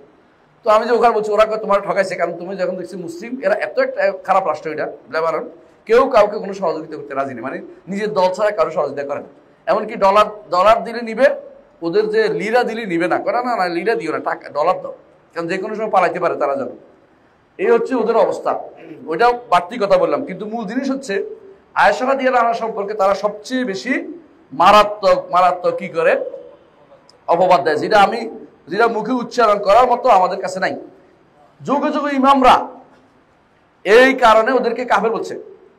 এমনকি ইমাম মালিক কাফের বলছে, আপনারা জানেন। ইমাম মালিক এদেরকে কাফের বলে গেছে এবং বলছে যে কোরআনে কারিমে যাকে পবিত্র ঘোষণা করা হয়েছে তাদের বিরুদ্ধে যারা কথা বলবে তারা কাফের। আবু বকরের প্রশংসা করেছে কোরআনে, ওমরের প্রশংসা করেছে কোরআনে, কিন্তু তারা এর বিরুদ্ধে নামছে। সাহাবায়ে কেরামকে জান্নাতি বলেছে, আর সাহাবায়ে কেরামকে কাফের বলছে। আপনি চিন্তা করেন কত ভয়াবহ। এগুলি মূল কারণ হচ্ছে তারা জানে ইসলাম জিন্দা থাকবে যতক্ষণ সাহাবায়ে কেরামের নীতি অনুসরণ করে চলবে। ইসলাম জিন্দা থাকবে, তাদের এই বক্তব্য কেউ নিবে না সাহাবায়ে কেরামের বক্তব্য শুনলে। এই জন্য তারা এই মিথ্যাচারগুলি করে বেড়াচ্ছে। এ হচ্ছে সাহাবায়ে কেরামের ব্যাপারে তাদের আকীদা বিশ্বাস। আসেন, তাদের আকীদা বিশ্বাসের মধ্যে আরেকটা হচ্ছে, আমরা তো বিশ্বাস করি যে একজন মরে গেলে আর আসে না, তাই না? তাদের বিশ্বাস হচ্ছে যে তাদের ইমামরা 3000 ইমাম, 3000 ইমামের অনুসারী সহ আবার দুনিয়াতে আসবে, বুঝছেন তো? 3000 সাধারণ মানুষ আর তাদের অনুসারী তখন সব, তিনি যা চাইবেন ইমামে, 12 নম্বর তথাকথিত ইমামে যা চাইবেন তা কি করবে? তা জীবিত হবে। এবং আবু বকর ওমরকে স্পেশালি বলছে, বুঝছেন তো? উঠাইয়া, কবর থেকে উঠাইয়া শুলে ছড়াবে।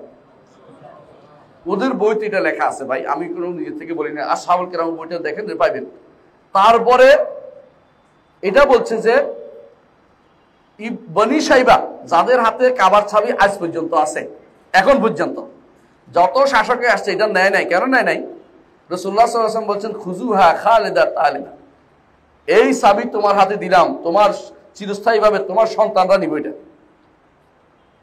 যখন আলী রাদিয়াল্লাহু মক্কা জয় হইল, মক্কা বিজয়ের পরে রাসূলুল্লাহ সাল্লাল্লাহু আলাইহি ওয়াসাল্লাম বনি সাইবা থেকে চাবি নিয়ে নিলেন, কাবার চাবি দিয়ে দাও, দিয়ে দিছে। আল্লাহ তাআলা আয়াত নাযিল করলেন, ইন্নাল্লাহা ইয়া'মুরুকুম আন তুআদ্দুল আমানাতি ইলা আহলিহা। রাসূল আমানত পরিবারকে দিয়ে দেন, আপনি নিয়েন না। এটা রাসূল ডেকে এনে বললেন যে তোমাদের হাতে দিতে আল্লাহ বলেছে, কিয়ামত পর্যন্ত তোমাদের হাতে থাকবে, কেউ নিতে পারবে না জালিম ব্যতীত। আজও তাদের হাতে আছে, যত পট পরিবর্তনই হোক না কেন ওদের থেকে কেউ চাবিটা নেয় না, কারণ জালেম লা ইয়াখুযু মিনকুম ইল্লা জালিম, যে নিবে সে জালেম। রাসূল বলছে এই জন্য কেউ নিবে না, বুঝছেন তো? কেউ এখনো নেয়নি। এখনো বনি সাইবা দেখবেন যে মাথার মধ্যে থাল নিয়ে সুগন্ধি দিচ্ছে, সকাল বিকাল সুগন্ধি দেয়। এরা সবগুলি বনি সাইবা করতে, সাইবি বলে ওদেরকে, শেষে অমুক সাইবি শেষে দিয়ে দেখবেন লেখা থাকবে। এই গোষ্ঠীর লোকেরা এখনো কাবার সাধারণতে আছে। ওরা বলে যে এই গোষ্ঠীর লোকদের হাত কেটে দিবে, ওই তাদের ইমাম আসলে এদের হাত কেটে কেটে কাবার সাথে লটকে রাখবে। কেন? যে আলীর হাত থেকে চাবি নিয়ে গেছিল, অথচ রাসূল নিজে চাবি দিয়ে দিছে, বুঝছেন তো? রাসূল নিজে দিয়ে দিছে। এটা তাদের কাছে গ্রহণযোগ্য বিষয় না। মনে হচ্ছে শাস্তি দিবে, তাদের এতটুকু তাদের জিজ্ঞাসা, তাদের হিংসা বিদ্বেষ তারা, যে তারা আহলে সুন্নাতকে এভাবে শাস্তি দিবে। তারা সাহাবাকে তাদেরকে উঠাবে, 3000 সাহাবীকে উঠে শুলে চড়াবে। তাদের সিদ্ধান্ত বইতে লেখা আছে যে ইমাম যখন আসবে এত এত সাহাবীকে তারা শুলে চড়াবে। এ হচ্ছে তাদের চিন্তা ভাবনা। আমি চিন্তা করছি তাদের ফিরে আসবে চিন্তাতে করছে। এটা কি ইমানদারের চিন্তা ভাবনা? এটা তো হিন্দুদের কথাবার্তা, যারা বলে পুনর্জন্মে বিশ্বাস, এদের এই বিশ্বাস তাদের আছে। এই একটা কথা বললাম এই জন্য, বুঝার জন্য যে তারা কতটুকু হিংসা বিদ্বেষ পোষণ করে। আরেকটি বিশ্বাসের কথা বলি, সেটা হচ্ছে 8 নম্বর, যেটা 8 নম্বর বা 7 নম্বর বিশ্বাস হচ্ছে এটা, তারা তাকিয়া নীতি অবলম্বন করে। তাকিয়া অর্থ হচ্ছে গোপন করে মুখে একটা বলবেন, ভিতরে আরেকটা রাখবেন, আপনার প্রতিপক্ষকে ঠকাবেন। এবং তারা তাদের এই বইতে কুলাইনি লিখতেছে, এবং তাদের বইতে লেখা আছে, কুলাইনি তার কাফিতে লিখতেছে, অন্যান্য গ্রন্থ সবগুলিতে আছে যে ইয়ার নামে মিথ্যাচার করতেছে, মুসা কাযেমের নামে বা জাফর সাদেকের নামে, যে তিনি বলছেন তাকিয়াতু আবাই দিন ও দিন আবাই, তাকিয়া করা হচ্ছে আমার দিন, আমার 14 গোষ্ঠীর দিন। নাউযুবিল্লাহ। এই তাকিয়া কি? আহলে সুন্নাত ওয়াল জামাতকে যদি একটা কথা বলে তাকে বোকা বানাইতে পারেন, তা আপনি স্বয়ং হোসাইনের সাথে মুসাফার সওয়াব পাইছেন। আর দ্বিতীয়বার যদি তাকে বোকা বানাইতে পারেন, তো স্বয়ং আলী রাদিয়াল্লাহু আনহুর সাথে একটা মুসাফা করার সওয়াব। আমি জানি না মুসাফার কি সওয়াব আছে, তবে এটা তাদের সওয়াব পাওয়া যায়। আর যদি আরেকবার যদি তাদের বোকা বানাইতে পারেন, কথা বলে, সুন্দর কথা বলে, যে আমরা শিয়া সুন্নি কিছু না, এরা সব হলে আমাদের শত্রুরা আমাদের বানাই রেখেছে, আমরা ঠিক আছে ইত্যাদি ইত্যাদি, আপনি একদম খুশি হয়ে ওদের মেনে নিলেন, তো স্বয়ং তৃতীয়বার যদি ধোঁকা দিতে পারে আপনাকে, একটা মানুষ 3 বার ধোঁকা দিলে স্বয়ং রাসূলুল্লাহর সাথে মুসাফার সওয়াব পাবে। বুঝছেন তো? যেই ব্যক্তি নেফাকিকে দিন মনে করে, মিথ্যাচার তাদের দিনের অন্তর্ভুক্ত, তাদেরকে আপনি কি বলবেন? তাদেরকে আপনি কি বলতে পারেন? আপনি একটু চিন্তা ভাবনা করে দেখেন। আমাদের মধ্যে অনেকেই বলে যে আমরা ওই বাংলাদেশে একটা নতুন ইয়া হইয়া আছে, চিটাগাঙে চট্টগ্রামের এক লোক আসছে, আয়াতুল্লাহ হইয়া আছে, বুঝছেন তো? তারা ইয়া বানাই দিছে, হাউজা বানাই দিছে, জায়গা বানাই দিছে। সেখানে বসে বসে ওদের আবার হাউজা বানাইতে হয়, মানে একটা দার্সখানা, এবাদতখানা, যাওয়ার এবাদতের জায়গা বানাই দিতে হয় একটা। তারা আমাদের মসজিদে এবাদত জায়গা যথেষ্ট মনে করে না, সেখানে দার্স দেয়, বুঝছেন তো, আলাদা। তো ও বানাই দিছে। এরা যদি জিজ্ঞাসা করে বলবো যে এই একটা কথা অনেকেই পছন্দ করে যে গোরাবিয়া, ওদের মধ্যে দুইটা ফের, শিয়াদের একটা ফেরকা আছে গোরাবিয়া। ওরা ওদেরকে ইগনোর করে যে এরা আমাদের লোক না, আসলে ওদেরই লোক। যত ইগনোর করুক ওরা ওদের লোক, আমাদের লোক আসলে। গোরাবি অর্থ হইল, গোরাব কাক, বুঝেননি?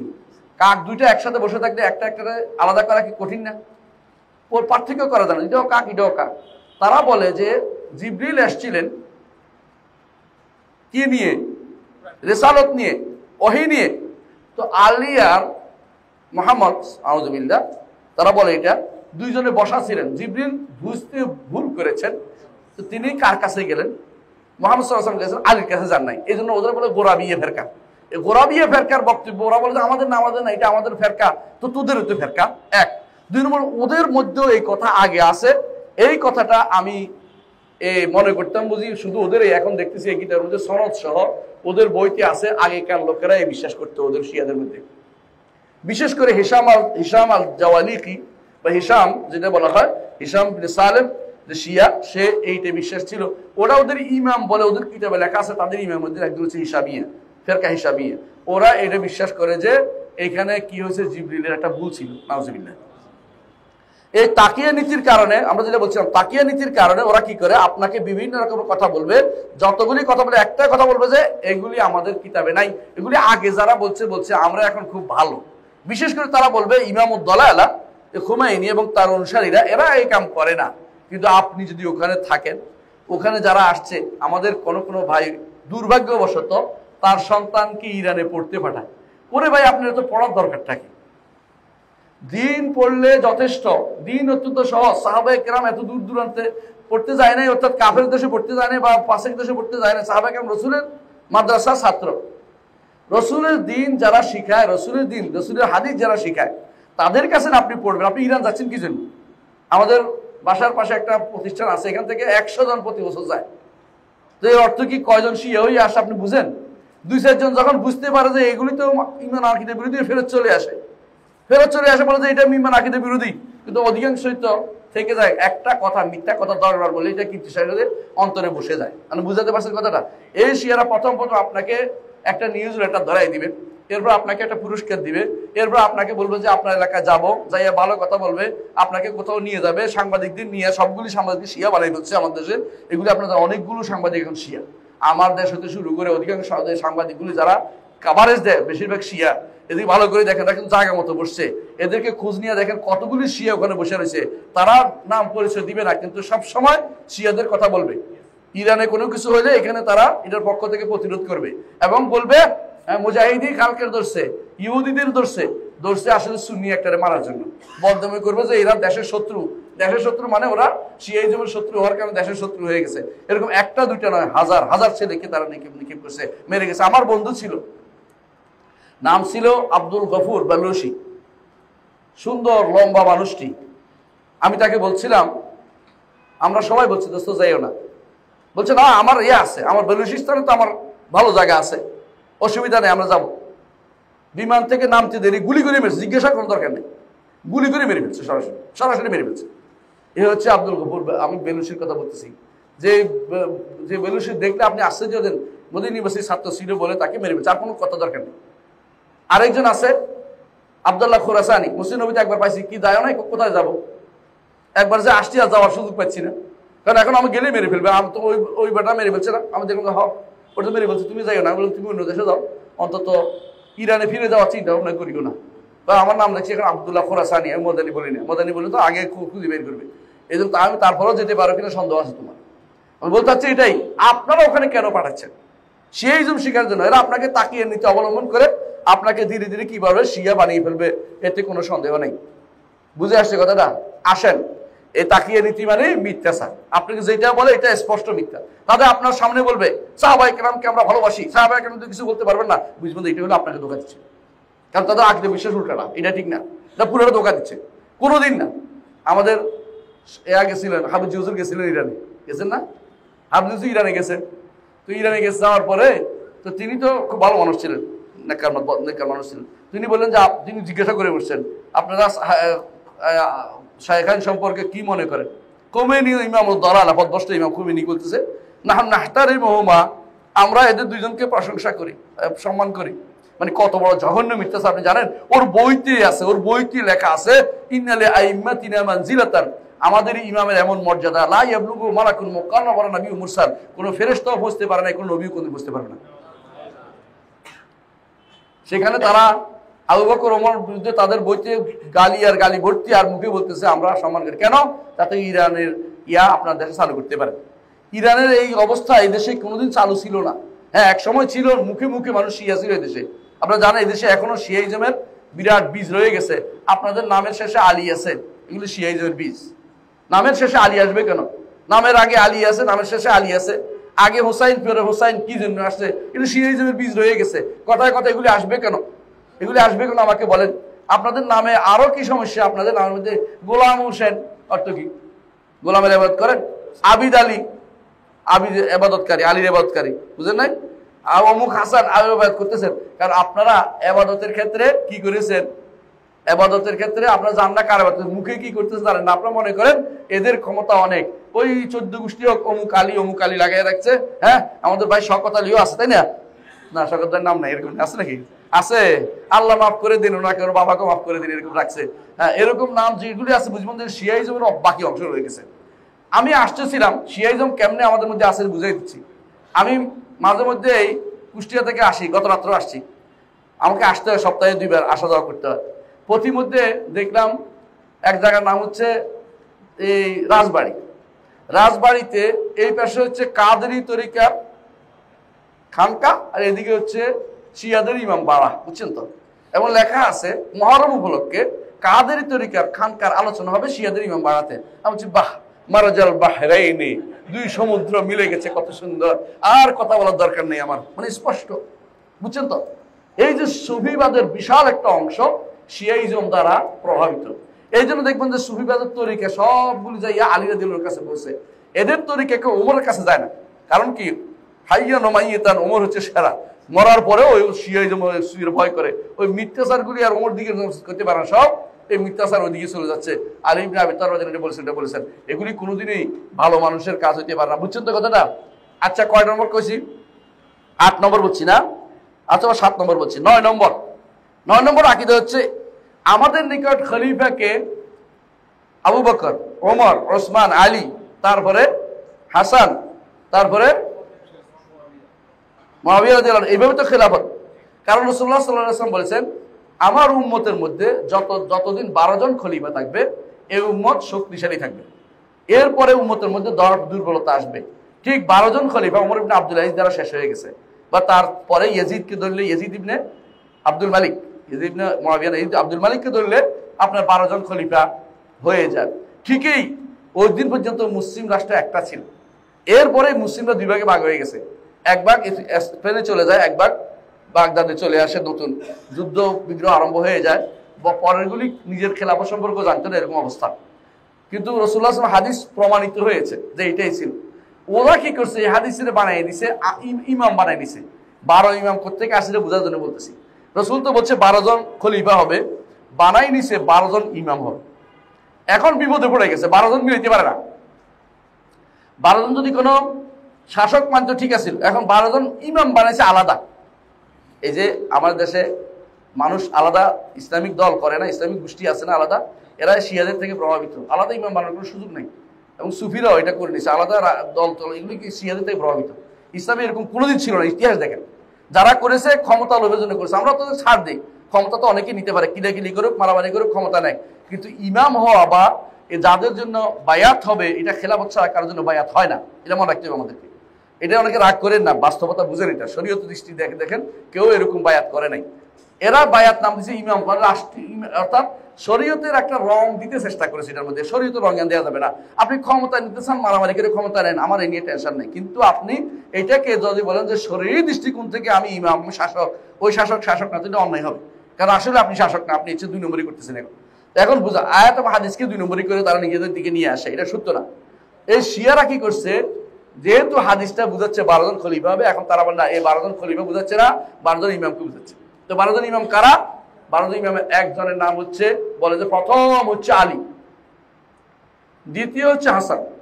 আবার হাসানের বংশধরে আর যাবে না, দেখবেন একটু অপেক্ষা করে, কারণ হাসানের বংশধরে গেলে মিলে না এই জন্য, কারণ ওরা খুব ভালো মানুষ ছিল, তো ওরা ওর মধ্যে ওই রাজি হয় না যে তোদের সাথে আমার কোনো সম্পর্ক নাই বলছে। 3 নম্বর হচ্ছে হুসাইন রাদিয়াল্লাহু আনহু, 4 নম্বর হচ্ছে জয়নুল আবেদিন। ওরা দাবি করে, কিন্তু এরা কেউ কিন্তু ওদের ইমাম না, এটা দাবি করা, এরা আমাদের ইমাম, আহলে সুন্নাত ওয়াল জামাতের ইমাম। তারপরে হচ্ছে মুহাম্মদ আল বাকের, মুহাম্মদ আল বাকের আলেম ছিলেন, কোনো সন্দেহ নেই, আহলে সুন্নাত ওয়াল জামাতের ইমাম। ওরা জোর করে দাবি করে, কারণ তখন তো ওরা মানা করছে এদেরকে। এরপর জাফর আস-সাদেক, এরপর কি জাফর আস-সাদেক, তিনি আলেম ছিলেন নিঃসন্দেহে। এরপরে যারা আসছে কেউ আলেম ছিলেন না, মোহাম্মদ আল জওয়াদ বা আলী রেদা বা এরপরে যারা আসছে এরা কেউ হাসান আসকারী এরা কেউ ইমাম ছিলেন না, বাকি 3 জন 4 জন ইমাম মানে আলেমও ছিলেন না, সাধারণ মানুষ ছিলেন। কিন্তু এরা জোর করে 12 জন মিলাইতে হইব। কিন্তু সমস্যা হচ্ছে 11 জন মিলানোর পরে হাসান আসকারী নিঃসন্তান অবস্থায় মারা গেছে, এখন 12 জন মিলে না। 12 জন যখন মিলে না, এখন বলতেছে যে তার একটা দাসী ছিল, গোপন দাসী, গোপন দাসীর ঘরে গোপন সন্তান হয়েছিল। সে রাগ করে দেখছে যে তারা কেউ সাহায্য করে না, তখন সে ইরাকের একটা জায়গা আছে সেখানে রেদবা পাহাড়ে ঢুকে গেছে, পাহাড়ের ভিতরে গর্তে ঢুকে গেছে, সেরদাব বলে এটাকে, সেরদাব মানে গর্ত, চোরা গর্তে ঢুকে গেছে। এখনো আপনি যদি ইরাকে যান, ওই চারপাশে পাহাড়ের চারপাশে দেখবেন যে কেউ মার্সিডিজ নিয়ে বসে আছে, কেউ ঘোড়া নিয়ে, কেউ বিভিন্ন বাহন নিয়ে বসে আছে, ডাকতেছে উখরুজিয়া মাওলানা, মাওলানা বেরিয়ে আসো, মাওলানা বেরিয়ে আসো। কারণ তাদের নিকট এই 12 নম্বর হচ্ছে মাহাদি। আমরা তো একটা মাহাদির অনুসরণ অপেক্ষা আছি, তাই না? আমাদের মধ্যে কেউ তো মাহাদি নিয়ে আসতেছে, প্রতি বছরে একবার নিয়ে আসে। এইটা হলো শিয়াদের থেকে প্রাপ্ত, কারণ ওরা মনে করে যে কোনো সময় বেরোতে পারে। আমাদের নিকট মাহাদি বের হওয়ার কিছু সিমটম আছে, যেগুলো এখনো অনেকগুলি বাকি আছে। তারা বসে সারাদিন বললে হবে না, মাহাদি বের হওয়ার আগে ইরাকের বেরোবে, ওই যে কি না পাথর স্বর্ণের পাহাড় বেরোবে, তারপরে যুদ্ধ হবে, অনেক কিছু কাজ বাকি আছে, এখন কিছু হয় না, এখন অনেক বাকি। কিন্তু ওরা মনে করে যে মাহাদি বের হয়ে গেছে, মাহাদি বের হচ্ছে, ঠিক ওরা শিয়াদের থেকে শিখছে। শিয়ারা মনে করে এই 1200 বছর ধরে বসে আছে, 200 বছর পর থেকে, 1200 বছর থেকে তারা এরকম বংশানুক্রমে এখানে ঘোড়া নিয়ে, উট নিয়ে, বাহন নিয়ে, নতুন নতুন বাহন নিয়ে বসে আছে। আমারটায় আসবে, আমারটায় আসবে, আমারটায় আসবে, আমারটায় আসবে, কে কোনটায় আসবে এটা নিয়ে তারা যুদ্ধ, মানে বেশ বিশাল। আমারটা যেন আসে, আর ডাকতে থাকে, কি ডাকে? উখরুজিয়া মাওলানা, মাওলানা বেরো, মাওলানা বেরো। মাওলানা তো বেরো না, কারণ মাওলানা নাই তো বেরোবে করতে। এই জন্য শুধু তারা যখনই লেখে, আপনি ইয়ার কিতাব, যে কোনো কিতাব দেখবেন, শিয়াদের কোনো কিতাব দেখবেন, যখনই আসে মাহাদির কথা, তখন লেখা আজ, আইন জিম। আইন জিম বুঝেননি? আইন জিম অর্থ আজ্জালাল্লাহু খুরুজাহু, আরবিতে বলে আল্লাহ তাড়াতাড়ি তারে বের করে দেন। মানে সে তো জন্ম হয়েছে, এর জন্ম হবে এটা না, তো বের হয় না কেন? আজ্জালাল্লাহু খুরুজাহু দোয়া করে। খুমেনিও তার বইতে দোয়া করতেছে আজ্জালাল্লাহু খুরুজাহু, আল্লাহ যেন তারে বের করে দিয়ে দোয়া করতেছে। তার একটা কিতাব আছে আল হুকুম আল ইসলামী, ইসলামী রাষ্ট্র, এবং আরেকটা কিতাব আছে তার আল ওয়ালায়া, এটার উপর দিয়ে সে লিখছে খেলাফত ইসলামীর মধ্যে লিখছে, শব্দের মধ্যে তার আজ, আল্লাহ যেন তারা তাড়াতাড়ি বের করে দেয়। আপনি চিন্তা করতে পারেন কত বড় জঘন্যতম বিশ্বাস নিয়ে বসে আছে, যে সে এটার ভিতরে আটকে রয়েছে, বের হচ্ছে না, কেন? রাগ করে গেছে। এরপরে এটা দিয়ে শেষ হয় নাই, এইটা ঢুকার রাস্তা, এটা দিয়ে সবাই ঢুকছে যুগে যুগে। একজন বলছে আমি হচ্ছি ওনার কাছে যাওয়ার বাপ, এদের থেকে বাবিয়ে ফেরকা বেরোইছে। এই বাবিয়ে ফেরকা কোথায় আছে? ইরানেও আছে, বাহরাইনেও আছে। এ বাবিয়ে ফেরকা, বাহাই ফেরকা, এরা এখন এমনকি ফিলিস্তিনেও ঢুকছে। বুঝছেন কথাটা? বিভিন্ন জায়গাতে তারা তাদের মূল, এখন তারা ক্যাবলা বানাইছে। বাবিয়ে ফেরকা তাদের ক্যাবলা ওইদিকে নাই, আমাদের ক্যাবলা নাই, এটা ক্যাবলা বানাই ফেলছে সাইপ্রাসে, তুরস্ক, সাইপ্রাসের ক্যাবলা তাদের। আমি আর লম্বা করবো না, শুধু বোঝানোর জন্য বলতেছি, আপনারা হয়তো বিরক্ত হয়ে যাচ্ছে, শেষ করে ফেলবেন ইনশাল্লাহ, একটু বসেন। তাহলে তাদের খেলাফতের মাসালা বুঝছেন তো? ইমাম যদি না মানা হয় কেউ, সে কোনোদিন জান্নাত যেতে পারবে না। তাদের বইতে লেখা আছে যে কেউ তার যুগের ইমামকে জানতে পারবে না, সে জান্নাতে যেতে পারবে না। যুগের ইমাম অর্থাৎ যে মাহাদি ভিতরে ঢুকে আছে, তাকে যদি না মানা হয় তাহলে সে কোনোদিন জান্নাতে যেতে পারবে না। কয় নম্বর হইল? 9 নম্বর, অথবা 8 নম্বর বা 9 নম্বর, যাই হোক। এরপর তাদের আরেকটা বিশ্বাস হচ্ছে, আরেকটা আমল, এবার আমল দুইটা বলবো, আমল তিনটা বলবো। আমল এক নম্বর হচ্ছে সালাত। আপনি তাদের সালাত দেখছেন, অজু দেখছেন? অজুতে কোনোদিন তারা পা ধুইবে না। অজুতে হাত পা মাথা মোছা করে পায়ের, আপনি দেখেন ভালো করে, পায়ের উপরে মাসে করবে, পায়ের উপরে মাসে করবে, পা কোনোদিন ধুইবে না। যে ব্যক্তি পা ধোয় না তার অজু হয়। তারপরেও আপনাদের তাদের বিষয়ে নামাজ পড়তে ইচ্ছা করে। একবার আল আজহারের লোকেরা সিদ্ধান্ত নিল যে শিয়া সুন্নি আমরা এক করে ফেলবো, ভালো করে ফেলবো। তো সবাই রাজি হয়েছে, হ্যাঁ, যে ঠিক আছে আমরা একটা বড় কাজ করবো। এটা নিয়ে একটা বিশাল সম্মান, কতগুলো সম্মান হয়েছে। আজহার অনেক চেষ্টা করেছে এটার জন্য। একজন শেষে বললো যে আচ্ছা ওর পিছনে কেমন নামাজ পড়তে পারি। ওরা যখন একসাথে এসে বলে আমাদের ইমাম নামাজ পড়াবে, ওরা বলতেছে আবদার করছে। তো আমরা সব ছাড় দিতে জানি, বুঝলেন না কথাটা?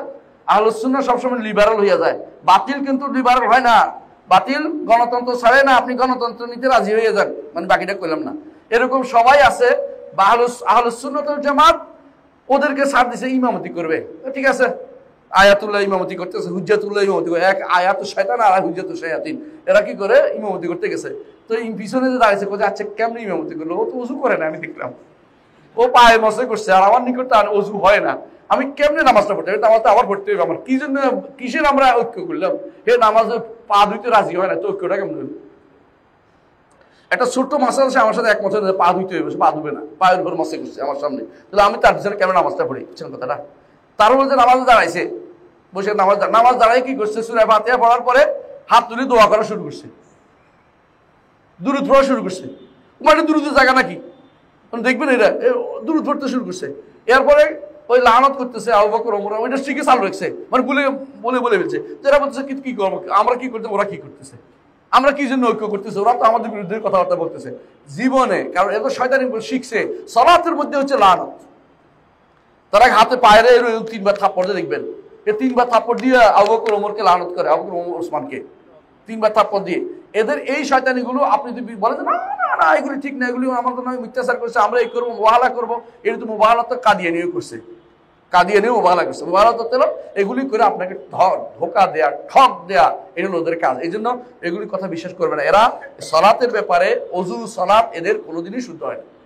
আসেন সওম তারা কি করে জানেন? সওম ওদের সওম হচ্ছে তারকা উঠা পর্যন্ত অপেক্ষা করবে, তো ইফতারি করবে না। আপনি ভালো করে খোঁজ নিয়ে দেখেন, এটা আমি বলছি, অনেকে বিশ্বাস করে না। একদিন আপনাদের এখানটাই ইউনিভার্সিটি আইইউটি আছে না, আইইউটির একজন ভাইস চ্যান্সেলর ছিল, তিনি আমার খুব ক্লোজ ফ্রেন্ড ছিল গত সময় আর কি, উনি এর আগের ভাইস চ্যান্সেলর।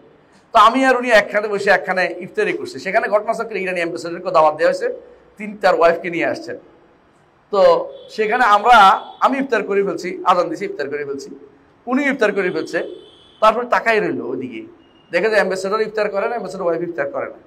তো উনি বললেন যে কি খবর, ওরা ইফতার করে না কেন? করবে না, যতক্ষণ পর্যন্ত তারকা না উদিত হচ্ছে ওরা ইফতার করবে না। কারণ আব্দুল্লাহ ইবনে সাবা ইহুদি এই নীতি শিক্ষা দিয়ে গেছে। সে ইহুদি ছিল, ইহুদিদের রোজাও সওমত তারকা না উদিত হলে করে না, এরাও করে না, এখনো পর্যন্ত আপনি তাদের করতে পারবেন না। আমার দেশে কিছু মানুষকে তারা এটা শিক্ষা দিছে যে আল্লাহ বলছে সুম্মা আতিমুস সিয়ামা ইলাল লাইল, রাত পর্যন্ত ইফতার করো, আপনার রোজা রাখো। এই তো রাত পর্যন্ত রোজা রাখে না, সূর্য ডুবার পরে করে ফেলছে। ওরে বেটা, রাত তো হয়ে গেছে, সূর্য ডুবলেই, সূর্য ডুবলে তো রাত হয়ে গেছে, এটাই তো আমরা বুঝি। কারণ এই প্রমাণ আমাদের সাহাবায়ে কেরাম থাকছে, হাদিস তো মানি না, ওরা তো হাদিস মানে না, সুতরাং এরা ওইটা নিয়েই বসে আছে। আসল উদ্দেশ্য হচ্ছে এটা শিয়াবাদ প্রচার করে। তারা এগুলি বলে সবগুলি শিয়া, গোপন শিয়া, শয়তান শিয়া, এগুলি মনে রাখবেন। এগুলি চিন্তা রাখবেন যারা বলে যে সূর্য দেরি করে করতে হবে, এ পর্যন্ত শুধু তারকা ওঠা পর্যন্ত, এটা ইহুদিদের কারসাজি ছাড়া কিছুই নেই। ওরা শিয়ার ভিতরে ঢুকছে, আর শিয়ারা আমাদের দেশে যুবকদের মাঝে মধ্যে এগুলি কি করে ফিল করে ঢুকাই দেয়, এগুলো মাঝে মধ্যে এগুলি বলে, এগুলি সব শিয়াদের কারবার, মনে রাখবেন। তাহলে এটা গেল কি সওম। জাকাতে আসেন, ওদের জাকাত হচ্ছে 5% ইরানে পাঠানো খুমুস। ইহুদিরা 5% নিত, আর খ্রিস্টানরা 4% নিত। আব্দুল্লাহ ইবনে সাবা যেহেতু ইহুদি থেকে ঢুকার নাম করে শিয়া হয়েছে, 5% এখনো ইরানে পাঠায়। আপনি বাংলাদেশে যারা শিয়া হয় দেখবেন যে ইরানে তারা খুমুস পাঠায়, খুঁজে দেখবেন। আমাদের মদিনা ইউনিভার্সিটির এক ছাত্র ছিল, এখন দেশে বড় পোস্ট করে, দল টল করে। ও বলতেছে ওর ভগ্নিপতি শিয়া হয়ে গেছে। একটা দলের সেক্রেটারি ছিল, ইরানিদের সাথে মিশতে তিনি দলের প্রধানের আমিরের তিনি সেক্রেটারি ছিলেন। বুঝলেন? নাম বলবো না, একটু আপনার ঝগড়া করবেন এরপর আমি যে মানুষের নাম বলি। তো উনি শিয়া হয়ে গেছে, বুঝছেন তো? ইসলামিক দলের প্রধান আমিরের সেক্রেটারি শিয়া হয়েছে। শিয়া হইয়া যখন তিনি ও বেড়াইতে গেছে, বাড়িতে বোনের বাসায় বেড়াইতে গেছে, কারণ ভাগ্নি বলতেছে আমার বাবা এইটা খায় না, ওই কি বলে চিংড়ি মাছ খায় না, আমার বাবা চিয়া, ছোট বাচ্চা তো কয়ে বলছে চিয়া মানে শিয়া আর কি, আমার বাবা এটা খায় না, আমার মা খায়, মানে আমরা খাই, ওটা খায় না, মানে শিয়া হয়ে গেছে, বুঝছেন তো? আমার বাবা কিটা পাঠায়, কি বলে খুমুস পাঠায়, মানে বলতে মুখস্থ গেছে শুনতে শুনতে, খুমুস পাঠায়। এরা প্রত্যেকে ইরানে খুমুস পাঠায়, মানে খুমুস, বুঝছেন তো? জাকাত হচ্ছে খুমুসের নাম। অর্থাৎ খুমুস কার জন্য ছিল? কার জন্য? আন্না লিল্লাহি খুমুসা, তাই না? খুমুস কার জন্য ছিল? রাসূলুল্লাহ সাল্লাল্লাহু আলাইহি ওয়াসাল্লাম পরিবারের জন্য। দাবি করে মিথ্যাচার করে খুমুস খাওয়া তাদের কে অনুমতি দিল? হারাম খোর, হারাম খাচ্ছে, এগুলি নাম বললাম না। জাকাতের কি অবস্থা? হজের মধ্যে যদি দেখতেন তারা কি হজ করে, তাদের কি হজ যদি দেখতেন, তাদের হজ হচ্ছে মন যা ছাতা মিছিল করা হচ্ছে ওদের হজের নাম। হজের মসজিদ নবীতে যায় আর ওরা একজনে আগা নাম দিচ্ছে এটা হাঁটে, আর পিছনে নারীরা হাঁটে, জায়গায় জায়গায় ওই পতাকা নিয়ে হাঁটার নাম, মিছিল করার নাম হচ্ছে তাদের হচ্ছে হজ। হজের মধ্যে 12 তারিখ মিছিল করতে না দিলে তারা হজে যাবে না। সৌদি সরকার তাদেরকে দেয় নাই, বহু বছর ধরে মিছিল করতে দেওয়া হবে না। এরপরে তারা রাজি হয়েছে মিছিল করবে না, যাবে, এখন যাইতে পারে, বুঝছেন তো? মিছিল করতে দেয় নাই কেন? এই বহু বছর তারা হজে দেয় নাই, ওরা মিছিল করে হজের নাম দিচ্ছে। আমার দেশে কারা মিছিল করে এটা ভালো করে বুঝেন, আমরা একটা নাম দিয়ে বলতে চাচ্ছি না। মিছিল ইসলামের কোনো অংশ কোনোদিনই ছিল না। যে ব্যক্তি এটা বলবো মিথ্যা কথা বলছে। তারা কি আমার দেশে কেউ কেউ কি বলে মিছিল করছে, উমর রাদিয়াল্লাহু আনহু আর হামজা দুইজনে মিছিল করতে করতে হারামে যাইয়া নামাজ পড়াইছে, এত বড় এরকম বর্ণনা সবগুলি হচ্ছে অশুদ্ধ বর্ণনা, এগুলি দিয়ে তারা দলিল দিতেছে। তারা শুদ্ধ অশুদ্ধের খবর রাখে না, কারণ দলিল দিতে হলে শুদ্ধ হইতে হয়, বুঝলেন কথা? অশুদ্ধ দলিল দেওয়া যায় না, বুঝে আসছে? এই দুই কাতারে মিছিল করতে গেছে, এটা মিথ্যা কথা। দুই কাতারে গেছে, একটুকু অশুদ্ধ বর্ণনা আসছে, মিছিল করার কথা অশুদ্ধ আসে নাই, এটা মিথ্যা কথা বলছে। মিছিল ইসলামে কোনদিন ছিল না। মিছিল সর্বপ্রথম চালু করছে কারা জানেন? উসমান ইবনে আফফান রাদিয়াল্লাহু আনহুর বিরুদ্ধে যারা বের হয়েছে তারা প্রথম মিছিল চালু করছে। ওদেরকে বলা হয় বাগি। বাগিরা প্রথম মিছিল, ইসলামের ইতিহাসে প্রথম মিছিল হচ্ছে বাগিরা করছে। বাগিরা যে বলছে প্রতিশোধ করতে করতে চলে আসছে কোথায়? উসমান রাদিয়াল্লাহু আনহুর বাড়ি ঘেরাও করছে। এটা এই মিছিলের সংস্কৃতি ইসলামে কোনোদিনই ছিল না। আমার বড় দায়িত্ব হচ্ছে ইমান পরিশুদ্ধ করা, আমার মানুষকে নিয়ে টেনশন করা। আমি শাসক নিয়ে যত টেনশন করবো তত বিপদ পড়বে, এই বিপদ থেকে বেরোতে পারবেন না। একজন গেলে আরেকজন এতে ভালো আসবে আশা করা যায়, ভালো আপনি তৈরি করেন না, সে আসবে যে। যাকে আপনি পাঠাবেন সে ভালো কিনা আগে দেখেন না। কত মানুষ ভালো আছে এখন, কত পার্সেন্ট ভালো আছে, কয়জন মানুষ আকীদা বিশুদ্ধ আছে, আল্লাহ সম্পর্কে আকীদা শুদ্ধ হয়েছে কিনা। এদেশের মানুষ এখনো মনে করে, বেশিরভাগ মানুষ আল্লাহ সর্বত্র বিরাজমান। এটা শিয়াদেরও আকীদা। এই আকীদা যদি কোনো তারা বিশ্বাস করে আল্লাহ সর্বত্র বিরাজমান, তাহলে ঈমান কি আছে? এইটাই শুদ্ধ করতে পারি না, আমি আর বড় শুদ্ধ করবো কি করে? মিছিল মিটিংগুলি আমাদের কোনো দরকারি কাজ নয় মোটেই। যেগুলি করতেছে এগুলি শিয়াদের থেকে শিখা, বিভিন্ন প্রতিবিপ্লবী থেকে শিখা, বিভিন্ন দেশের ওই বলশেবিকদের থেকে শিখা, মাওসুদ্দিনদের শিখা, এগুলি ইসলামিক কোনো নীতি হইতে পারে না কোনোদিনই। আমাদের বড় কাজ হচ্ছে লেগে যান 10টা বছর শুধুমাত্র তাওহীদ শিক্ষা দিবেন, আকীদা শিক্ষা দিবেন। এরপরে যারাই ক্ষমতা যাবে তাওহীদের লোকে যাবে, তারপর বাইরের লোক আসবে না। যারাই সংসদে যাবে কারা যাবে? তাওহীদের লোক যাবে। সচিব যারা হবে কারা হবে? তাওহীদের লোক হবে। আপনারা পুলিশ গেলে তাওহীদের লোক হবে, সেনাবাহিনীতে তাওহীদের লোক হবে। আপনি এখন ওগুলি করবেন না, আপনি উপর থেকে যাইয়া পানি ঢালবেন, গাছের গোড়া দিয়ে কাটা আছে, আপনার এই গাছে কোনোদিন গাছ ফল দিবে না ভাই, এটা বোঝা উচিত আমাদের। এই তর্ক করলে শেষ নাই, এটা আমি সবচেয়ে খারাপে থাকতে চাই, দরকার নাই। আলহামদুলিল্লাহ আপনার বুঝে নিলে হইল। এরপরে কত নম্বর কথা বলেছি? 9 নম্বর না 11 নম্বর আছে? 10 নম্বর। 10 নম্বর এটা আমলি। আমলি বুঝছেন তো কি? তাদের জিহাদ, ওদের নিকট ইমাম বের হওয়ার আগ পর্যন্ত কোনো জিহাদ নাই। তো কি আছে? প্রতিরোধ আছে, কথা বুঝেন, এবং আহলে সুন্নাহকে দমন করা আছে, কিন্তু কাফেরদের বিরুদ্ধে কোনো জিহাদ নাই। তো যে বলেন যে ইহুদিদের বিরুদ্ধে করলো, ইহুদিদের যেহেতু আক্রমণ করছে এরপর প্রতিরোধ করছে, অগ্রিম জিহাদ করে না, কথা বুঝতে চেষ্টা করেন। আর তাদের নিকট চোরা গুপ্তা হামলা বৈধ, এই জন্য চোরা গুপ্তা হামলাগুলি তারা করে। এই জন্য তাদের নিকট জিহাদের যে সংজ্ঞা, এটা আপনাদের বই থেকে আছে স্পষ্ট, যতক্ষণ পর্যন্ত ইমাম না হবে ততক্ষণ জিহাদ হইতে পারে না। ইমাম না আসলে কোনো জিহাদ নেই। তো এখন কি করতে হবে? এখন সুন্নিদেরকে মারতে হবে, কারণ এরাই হচ্ছে প্রকৃত কাফের, আসল কাফের, মূল কাফের হচ্ছে এরা বেশি ভয়াবহ তাদের নিকট। তাকফির করে, আমাদেরকে কাফের বলে। আমাদের দেখা অর্থ তারা একটা গাধা দেখে, ওদের বইতে লেখা আছে এরা হচ্ছে গাধার চেয়েও খারাপ, নাউজুবিল্লাহ। এদের আরেকটা কাজ যেটা বেবিচার, তার নাম দিছে মোতা। এর নাম দিছে কি? মোতা। এই মোতা, এটা 13 নম্বর মনে হয়, 13টা হলে যথেষ্ট, আর বলবো না। এই 13 নম্বর হচ্ছে এদের এটা, যে মোতা। মোতা কি? কন্ট্রাক্ট বিয়ে, কিছুক্ষণ বিয়ে করবে, কিছুক্ষণের জন্য বিয়ে করবে। এর অর্থ কি বুঝছেন তো? বেবিচার, এটা প্রস্টিটিউশন, আর কিচ্ছু না। দেশকে তারা ভরাই দিছে এটা দিয়ে। এইটা যদি কোনো বৈধ হয় তো দুনিয়া তার বিয়ে শাদী দরকার লাগবে না। ইরানি এক যুবকে ভালোই ঠেঙ্গাইছে এক ওদের ইমামের হাউজাতে আসিল, তো বলছে, ইমাম আপনি তো বলেন মোতার কথা, মোতার সব, এটা সব, একবার করলে এই সব, দুইবার করলে এই সব, তিনবার করলে এই সব। আমি একজন যুবক মানুষ, আমি বিয়ে করতে পারছি না, আপনার মেয়েটাকে দিবেন কিনা মোতা করার জন্য? এবারে বেটার আগুন লেগে গেছে, না এটা তো আমাদের মধ্যে যারা সওয়াব নিচু যারা তারা করে, আমরা যারা বড় পরিবার এটা হয় না। মানে এবার তাড়াতাড়ি করে এবার অস্বীকার করে গেছে, বুঝছেন তো? মানে মোতা শুধুমাত্র সাধারণ মানুষ আলো করছে, নিজেরা শয়তানি করবে, কিন্তু সাধারণ মানুষের জন্য না।